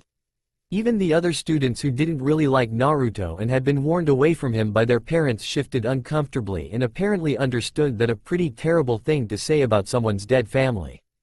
And Naruto's glare this time was far more vicious than before and contained a great deal more killing intent. Enough to reduce Kiba to cowering and not far from what would be required to drive him unconscious. Iruka interrupted at this point and quickly started to tell Naruto to stop but was cut off as Naruto continued, ignoring Iruka for now. Actually Kiba, it took 3 great villages working together to destroy Uzushiogakure. The Uzumaki had grown to be feared throughout the world since the creation of the village as the greatest Fuinjutsu and Kenjutsu masters in the world, not to mention our bloodline, and it was on the verge of becoming recognized as the 6th great village. Kumo, Iwa, and especially Kiri, given the short distance between the 2 villages, didn't want that, so they joined together to attack and destroy the Uzumaki before we could become a threat. But we did not fall easily. According to what records remain, a full 2/3 of the ninja force comprised of all 3 countries died assaulting our one minor village, especially Kiri, which lost almost its entire assaulting force. It is said that the seas around the island that contained Uzushio were stained red with the blood of those who dared try and bypass Uzumaki seals. They might have killed almost my entire clan, but they lost their own ninja at odds of around 10 to 1. According to records written by Hokage-sama himself, it was directly because of these losses that both Kumo and Kiri withdrew from the Second Shinobi World War. It has even been speculated that the reason Kiri didn't participate in the Third Shinobi World War was because they were still recovering from the losses taken against Uzushiogakure, since they tried to lead the charge against the Uzumaki. He paused to glare around the classroom. So you should be a little grateful, because without the Uzumaki inflicting those losses at the cost of their own village, Konoha would have had all 4 other great villages coming against it instead of just Suna, Aim, and a weakened Iwa. And Konoha would have been destroyed to the last man just as Uzushio was. Your grandparents lived because of the sacrifice of mine. Kiba spoke up again at this point, though he was clearly much more subdued than he had been. Is all that true, Iruka-sensei? Iruka nodded slowly, looking over at Naruto, then sweeping his eyes over the rest of the classroom. Well, I don't know some of the details Naruto talked about, but in general at least, yes. The Uzumaki clan did help build Konoha, and they are where the symbol on the Chunin flag jackets and Junin sleeves came from. And I have read about their almost miraculous defense of their village, defeated only by massively overwhelming numbers. He frowned at this point in deep thought before continuing, honestly this information really should be included in the academy curriculum. It was when I came through, but seems to have been removed at some point. He gave an uncomfortable look over at Naruto, who shrugged in response. I'll bring it up with Hokage-sama and make sure that this important historical information is included in future lessons. After a short silence in which everyone took this new information in and looked on Naruto with new eyes, Iruka started in on the introductory lessons. Naruto, having heard it before the previous time he started at the academy, paid very little attention as he leaned back in his chair with a small satisfied smile playing across his lips. Not that he cared about the honor of the Uzumaki clan, or any nonsense like that. He did have some respect for power of the clan, but it was fairly difficult to truly wish to honor a clan that one of the primary goals in his current existence was to see the end of. After all, it was only upon the completely end of all of the descendants of the Sage of the Six Paths that it would be truly safe to discard this body even if he found a method of doing so. But for now, revealing his status as heir to a famous clan, descendant of Kages and daimyos, it would be one of the first major steps to rehabilitating his image in Konoha. Eventually he needed to convince the population of the lie the Hokage had long bought into.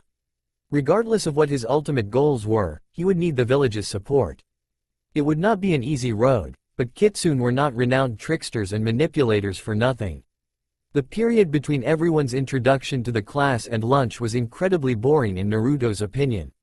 He was pretty sure it wasn't even because he had been through it all before during his first time in the academy 2 years before either. There just wasn't anything interesting discussed. They went over what they would be learning this term as well as touching on some of what they would be learning in future terms, but Iruka seemed determined to make it sound as boring as possible. They were learning to be ninja for Kami's sake, not bankers. Surely an introduction to that could be made interesting? Perhaps include some stories of famous battles or emphasize some of the cool things they would eventually be able to do? Iruka seemed determined to just list off what time periods in history they would be studying, talk about math, and describe their training schedule. The man seemed like a very nice person who really cared about his students, and Naruto had high hopes that even he would be included in that eventually. But an interesting and engaging teacher, he was not. Naruto had spent entire decades staring at cave walls and been content. If he was having difficulty not falling asleep already, he cringed at what the actual 8-year-olds were going through.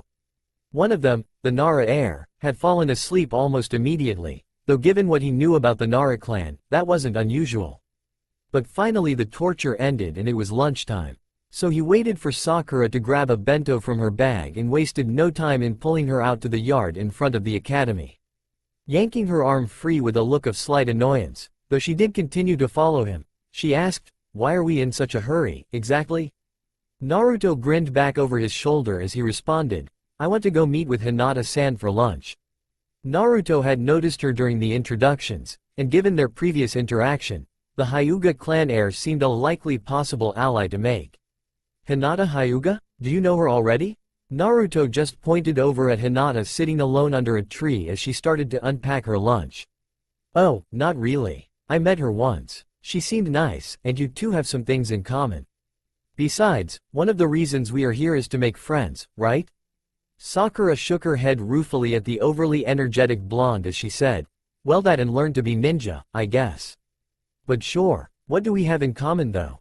You'll see, come on." He once again tugged on her sleeve towards Hinata until they were standing over her, at which point he brightly said to Hinata, "Good afternoon, Hinata-san. How are you doing today? Do you mind if we join you for lunch?" At his voice, Hinata started so violently that she dropped her lunch, though fortunately it wasn't open yet. As she looked up and saw Naruto's grinning face, she gasped and seemed to forget about her bento sitting on the ground as she blushed bright enough to almost make it look like her face was on fire. "Oh, Naruto K-kun. I didn't see you there." She pressed her forefingers together hard enough to force the blood out of her fingertips before making herself to look back up with obvious difficulty, though her eyes immediately flickered back down after looking at his face momentarily. "Why you can join me if you want." Sakura just blinked and stared in surprise at the girl whose shyness obviously surpassed hers by a very large margin. Naruto, on the other hand, smiled and nodded happily as he took his seat next to her before looking up at Sakura and patting a place across from him for her to sit. "Thanks, Hinata-san. It's good to see you again though. I looked around that park for you a couple times after we first met, but never saw you."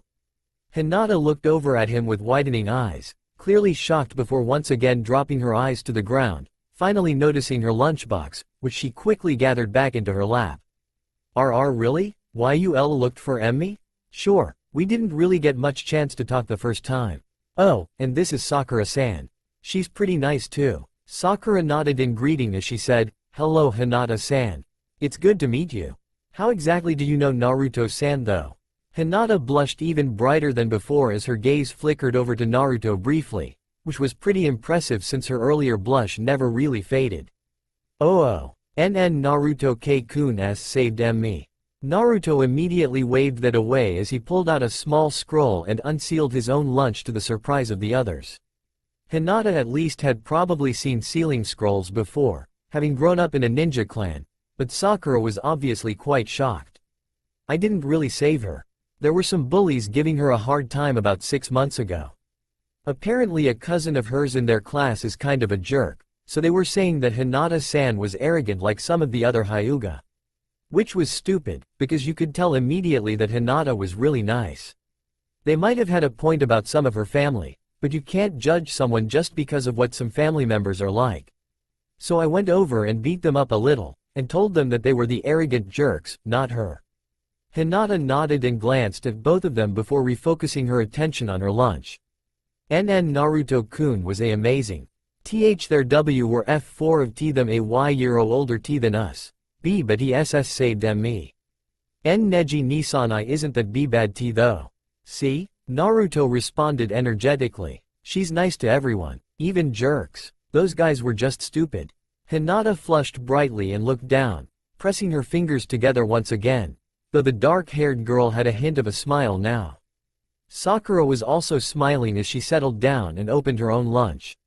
Yeah, Naruto-san protected me from some bullies this morning too. I guess you do that a lot? Naruto shrugged and popped a piece of chicken into his mouth before responding.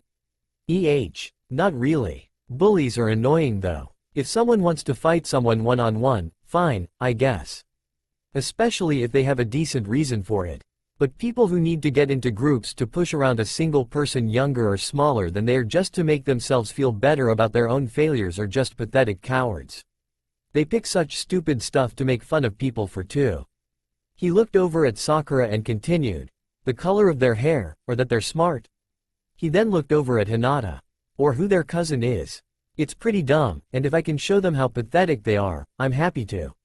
He then looked up and around the yard, spotting 3 new arrivals from their classroom. In the lead was Ino Yamanaka, who was literally dragging Shikamaru Nara while chattering non-stop. Naruto had just pulled on Sakura's sleeve a little to urge her on, but Ino had Shikamaru's arm in a tight grasp and was leaning forward to pull him along with what looked like a significant portion of her strength, if Shikamaru's stumbling steps were any indication. And behind him was Choji Akamichi, who placidly followed, munching on a bag of chips as he walked. Glancing over at the others, Naruto asked, "You mind if we invite them over? It's a good chance to get to know some new people." Hinata looked very hesitant at this idea, clearly still nervous about just 2 people eating lunch with her. Sakura didn't look entirely certain herself, but eventually both nodded, so Naruto called out to the 3 clan heirs who were passing nearby. "Hey guys, if you want, you can join us. Plenty of room here, and some nice shade." Ino didn't even pretend that it was a group decision. She paused to think for a couple seconds as she looked at her 3 classmates sitting under the large tree before nodding decisively and once again dragging Shikamaru along with her, apparently continuing to just expect Choji to just follow along. Though it turned out she was correct, so maybe she had good reason for that assumption. In fact, Choji's only response was to give a shrug and continue to eat, apparently unconcerned. Shikamaru sighed and muttered something under his breath and seemed annoyed but resigned, fighting Ino no more than he had previously as she dragged him. "Hello," Ino called out as she unceremoniously dropped to the ground near the other 3 already seated children. "I'm Ino Yamanaka. The lazy one is Shikamaru Nara, and the hungry one is Choji Akamichi. It's nice to meet you." Naruto smiled back at her and introduced himself. "Hi Ino. You probably remember me from my introduction in class, but I'm Naruto Uzumaki." Ino was at least polite enough to give Sakura and Hinata a chance to introduce themselves, but as soon as they finished, she quickly turned back to Naruto and asked, "So all that stuff about your clan was pretty interesting. I hadn't heard of the Uzumaki before, but it sounds like they were a pretty powerful clan." Clearly the girl was fishing for information, and not very expertly at that. But it was information that Naruto didn't particularly mind sharing, so he answered, "Yeah, like I said, we were known as powerful masters of Kenjutsu, and were especially renowned for our Fuinjutsu. So much so that even the great villages began to fear us." Naruto signed at that as he took another bite of his meal before continuing wryly, which turned out to be a very bad thing. The Uzumaki clan was powerful, but it was just one clan. Unlike the great villages, or even many of the minor ninja villages, the only ninja of Uzushiogakure were the Uzumaki clan. The individual power of our ninja was at least as high as that of the other great villages, but we just didn't have the numbers to stand against them. Ino nodded sympathetically, but quickly continued her digging for information. Or just gossip. Naruto wasn't quite sure, though he supposed there wasn't really that much difference between the two. You mentioned that you had a bloodline too? What is it? Or is it a secret? No, not really, Naruto answered with a chuckle. It's not really well known anymore, but anyone who really wanted to know could track down the information easily enough. Our bloodline is actually pretty simple, but has a lot of benefits. According to the clan records I have found, an Uzumaki has an extremely strong life force. Honestly, I'm not entirely certain of what that even means, but apparently it gives us unusually large and potent chakra reserves, greatly enhanced endurance, longer lifespans, and the ability to regenerate from wounds rapidly. He shrugged as he looked around at the widened eyes of those listening closely to his explanation. Well, it's probably not on the same level as the great dojutsu or some of the legendary bloodlines like the wood release, but it's useful because it pretty much just automatically makes us all-around better ninja.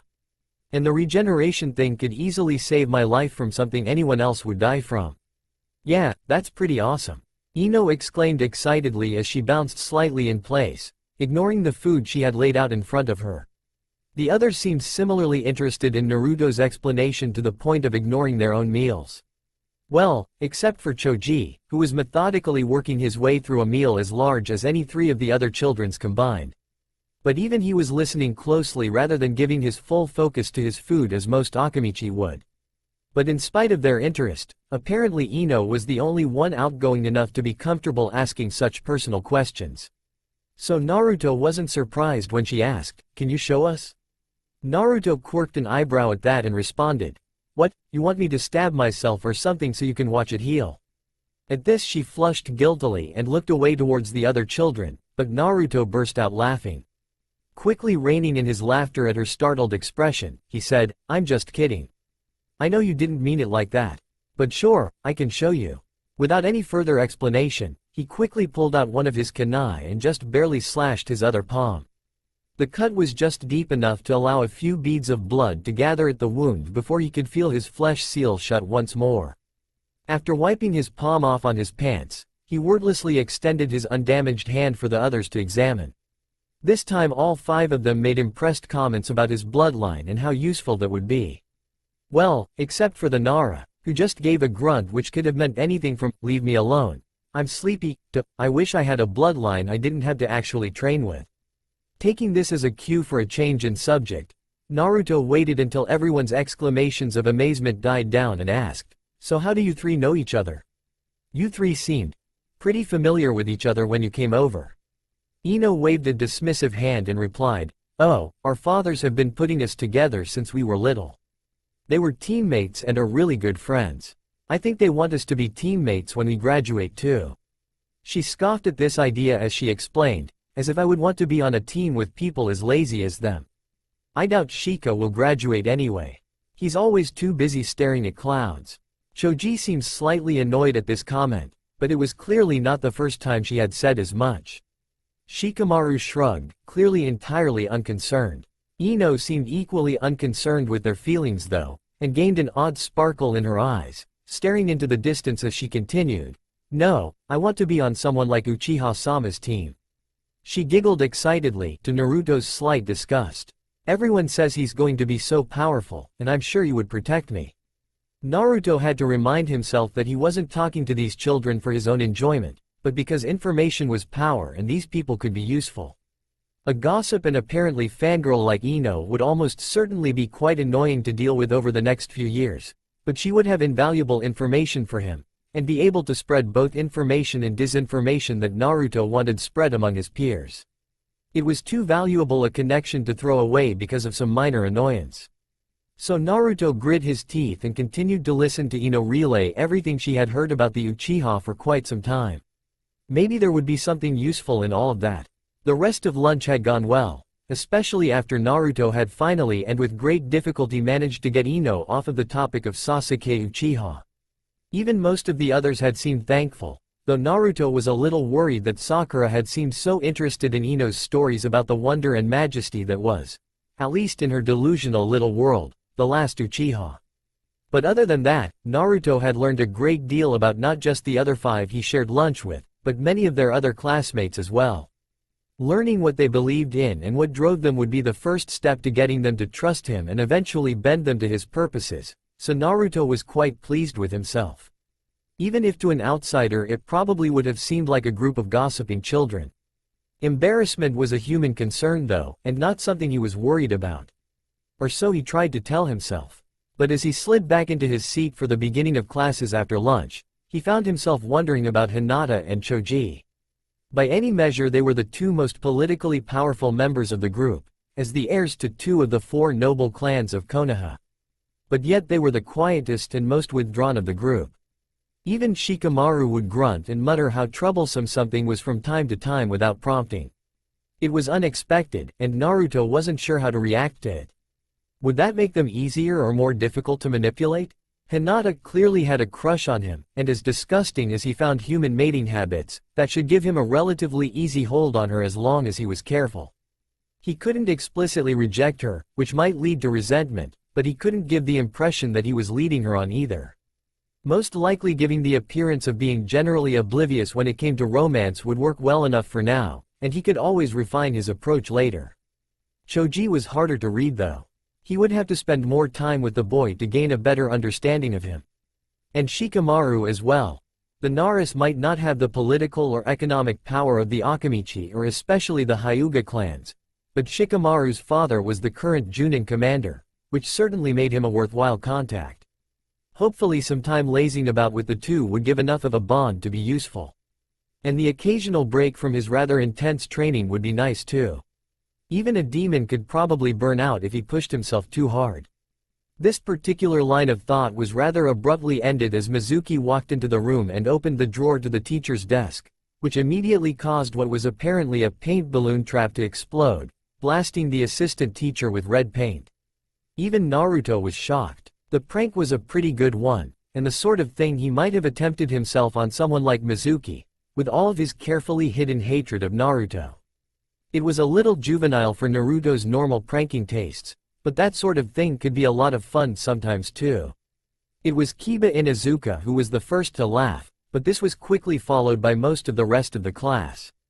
At least until Mizuki looked up furiously and turned his own killing intent on the students. It wasn't much as adult ninja would measure such things. No more than what he had used on Sasuke earlier in the day, which was almost nothing compared to what he could muster even under his current limitations. Much less the heart-stopping force he could manage if he had full access to his Yuki. But it was more than enough to shut up a group of inexperienced children. Even after Mizuki turned his attention to Naruto and focused that killing intent just on him, much to Naruto's annoyance, the rest of the class remained still and silent. Uzumaki, the Chunin exclaimed with barely constrained venom. How dare you do this to your sensei, and on the first day, no less. That's detention for you. For a week. Even Naruto was stunned at this. He had sensed the man hated him, but to immediately jump to the conclusion that he was responsible was rather ridiculous. It wasn't even as if he was a well-known prankster. Of course he did prank people pretty regularly, but he had yet to be caught, so there was no way Mizuki could know that. He would have thought that a Chunin-level ninja could have kept his bias in check and evaluated the situation more rationally. Or maybe he just didn't care who was really responsible, as it gave an excuse to punish Naruto. Either way, Naruto objected, Mizuki-sensei, I didn't do it. I was out in the yard with Sakura-san, Hinata-san, Ino-san, Choji-san, and Shikamaru-san for the entire lunch period. So I couldn't have done it. Actually, Inuzuka-san was the only one who didn't seem surprised and started laughing immediately. Maybe he did it? Kiba turned to glare at him for that. But Mizuki didn't even look over at the other boy as he continued to focus his glare on Naruto. Several of the other children he had eaten lunch with looked like they wanted to speak up, but they were clearly still frightened after their brief exposure to killing intent, so they remained silent. They probably excused their actions by telling themselves that Mizuki would question them specifically if he wanted to know what they had to say. It was a little disappointing that none of them stood up for him and risked getting in trouble alongside him, but their relationship was still pretty new. That sort of thing would come in time. Especially since he could use the guilt they would inevitably feel for not standing up for him to cement their friendship, with a touch of obligation on their parts. If handled carefully, that could set the tone for the friendship for years to come, so this wasn't exactly a bad thing, as frustrating as dealing with someone like Mizuki was. And Mizuki probably wouldn't have cared what they said anyway, as his only response to Naruto's explanation was, "So now you are trying to frame other students as well? That's 2 weeks of detention, Naruto. This sort of behavior might have been accepted before, but you need to learn that it won't be if you want to be a ninja. We will keep you here cleaning the classroom and the rest of the academy as long as is necessary to teach you proper respect." Naruto sighed at this and responded, "Yes, Mizuki-sensei." There wasn't any point in arguing further with the man. Clearly the only result of that would be further weeks of detention, which he couldn't afford if he wanted to keep his current training schedule. And Ino would make sure that all the other students knew that it was an unfair judgment from the teacher, giving him their sympathy regardless of what Mizuki said. So for now, it would be best to remain silent and accept the punishment. Mizuki would receive his reward for such treatment eventually. As with so many other cases in this village, that day of reckoning was not today, but it would come. It was after classes finished, but before he had to serve his detention that he discovered he had been correct about Kiba Inuzuka being responsible for the prank he had gotten in trouble for. He had been relatively sure based on the boy's reactions, but it was always good to have confirmation. So he had been stealthily following him for the past several minutes. It had been a pretty easy thing to accomplish. Against an older and more experienced Inuzuka, it would have been very difficult to remain undetected. But for someone with Kiba's comparatively low level of skill, all that was really necessary was to stay downwind and not be obvious about his presence. This paid off even more quickly than he had anticipated, as the child, like most humans who tried the art of pranks, quickly began bragging about his success. A kitsune engaged in pranks is either a form of revenge or simply for sake of the entertainment inherent in watching the chaos caused by the prank. Neither of which required anyone to know that they were responsible. In fact, it was almost always preferable that no one know. But Kiba clearly pranked in a play for dominance, which fit in with what he knew about the Inuzuka clan. And for a successful prank to give him some level of dominance over those he believed to be under him, others had to know he had been the one responsible. So Naruto had been sure that Kiba would talk about not just his successful prank, but his successful escape from any consequences as soon as he thought he could do so without getting in trouble. And he was not disappointed as Kiba quickly ended up talking to the same 2 boys Naruto had knocked down to save Sakura before class that morning. "So yeah, I did it," Kiba continued, nearly laughing as he boasted to the other 2 boys. "It was great. Went off perfectly. But that wasn't even the best part. I didn't even have to do anything for Naruto to take the blame." The other 2 idiots whose names Naruto hadn't bothered to learn laughed along with Kiba, clearly enjoying that the kid who had humiliated them was getting punished. That Naruto had been innocent probably made it even sweeter to them. To be fair, it would have for Naruto as well. "I don't know why," Kiba continued, but Mizuki immediately assumed it was Naruto, even without any evidence. Maybe Naruto did something similar to Mizuki before? It doesn't really matter why though, but it means that I can do whatever pranks I want against Mizuki. And as long as I don't get directly caught in the act, the blame will always go to Naruto. I don't even have to do anything to set him up. It's like an open invitation to prank all I want with no punishment from a teacher. Is that awesome, or what?" The other 2 agreed it was and eventually wandered off, leaving a still highly amused Inuzuka alone under the tree and looking around for who else was still in the area. Probably to boast some more to anyone else he could find who wouldn't be sympathetic of Naruto. But Naruto didn't give him the chance as he dropped from the branch he had been hiding on, appearing to Kiba's senses only a few feet away from his position. This caused Kiba to jerk back in shock at his sudden appearance, even stumbling back a few steps. It was pretty funny, but Naruto kept a blank face as he silently stared as intimidatingly as an 8-year-old could manage without the use of killing intent. And it seemed to work. Even as Kiba recovered his composure, he still seemed rather nervous as he hesitantly asked, "So, hi Naruto. Did you hear all of that?" As he spoke, he shifted on his feet and failed to look directly at Naruto, exhibiting all the signs of nerves that would eventually be trained out of him. But for now, they made what Kiba felt obvious even if he hadn't been able to sense the turmoil in the kid's chakra. But Naruto had no intention of going easy on him as he said, "You mean about how you were the one who did the prank I got blamed for? And about how awesome it is that I got in trouble for something you did? And how you planned on doing it a lot more in the future, getting me in even more trouble for stuff you do?" "Yeah, I heard that." "Oh, well." Kiba hesitated, looking at the ground, but finally seemed to rally himself as he looked up and continued, "Well look. You get to enjoy the pranks too. I'll prank Mizuki, and you can be glad that a teacher who is biased against you is getting what he deserves, right? It's not like I'm making him punish you. I'm just pranking him, and he does what he wants. So it's Mizuki's fault, not mine." "It was Mizuki's fault the first time," Naruto responded with a snort. "But if you are planning pranks with the intent of me taking the punishment for what you do, that's definitely your fault."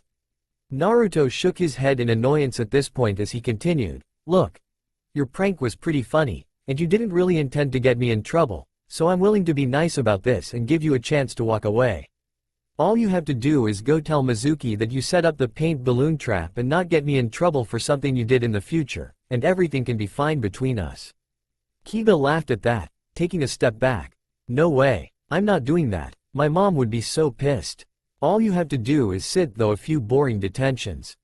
She would kill me. And besides, there isn't anything you can do about it. Sometimes a lesser member of the pack has to clean up after the alpha. That's just the way life is, and you had better learn to accept it." Naruto smirked slightly at Kiba. "Well, just remember that you had your chance. I promise you will wish you had taken it in the future, but that's on your head." Kiba rolled his eyes in return and started to walk away. Whatever Naruto. But the smirk never left Naruto's face as he turned around to return to the academy to serve the first day of his detention. Because unlike with Mizuki, his revenge against Kiba could begin immediately. It was Ino who had given him the idea, as the subject of Kiba's older sister Hana came up during their information trading at lunch. Okay, their gossip at lunch. But Ino had known a fair bit about Hana and her relationship with Kiba. He had to read between the lines a bit, but it was clear that as much as she cared for Kiba, like many Inuzuka, Hana could be quite savage in defending her position in the pack over her little brother. And it was equally clear that Kiba chafed at his lower position in the Inuzuka pack. Which was probably a large part of the reason for his actions today. But the fact that his family was surely aware of how Kiba felt provided the opening for his prank. Though it was malicious enough that some might not call it a prank, but the opinions of such people had never concerned Naruto. From his own reading about Konoha's clans, he knew of several of the more extreme dominance plays that Inuzuka sometimes engaged in within the clan. One of which was used quite rarely because, well, as similar as they could be, the Inuzuka weren't actually dogs. But on occasion, one Inuzuka would use the same method of marking their territory that one of their canine companions would use in order to claim another's territory as their own. It was about as blatant as an Inuzuka could get in telling another Inuzuka that the other Inuzuka's space belonged to them and they were the dominant one of the pair. And luckily for Naruto, he had already managed to collect a small urine sample from Kiba after the boy went to the bathroom after classes and failed to flush. Since a sufficiently skilled transformation technique would duplicate even the scent of the form someone transformed into, it would be a simple matter to briefly infiltrate the Inuzuka clan, identify Hana's room, and mark her room with Kiba's scent. The fallout would be fairly predictable. From what he knew about Inuzuka, Hana wouldn't be able to let a challenge of that magnitude pass. And the usual way to re-establish dominance would be to pound the weaker member of the pack until he knew his place. In this case Kiba. The best part was that Kiba would know he was responsible. Naruto threatened him after Kiba set Naruto up to take the fall for one of his pranks, and within days he gets set up to take the fall as part of another prank? Kiba wasn't stupid enough to miss that one. But Kiba would never be able to prove it and no one would ever believe he wasn't responsible. The only real question was what Kiba would do after he finished healing up from the undoubtedly savage beating his sister would give him. Would he recognize the inevitable and submit to Naruto, or would he try and escalate things further to get back at him? Either way, it should be interesting. Because Naruto didn't believe in that eye for an eye crap. No, when someone wronged him, the response might sometimes be long in coming, but it would be wholly disproportionate to what was done to him. And Naruto was perfectly fine with that. Fortunately, there was no one around to hear Naruto's laughter as he re-entered the academy. Maybe this whole, regular interaction with his peers thing could be kind of fun after all.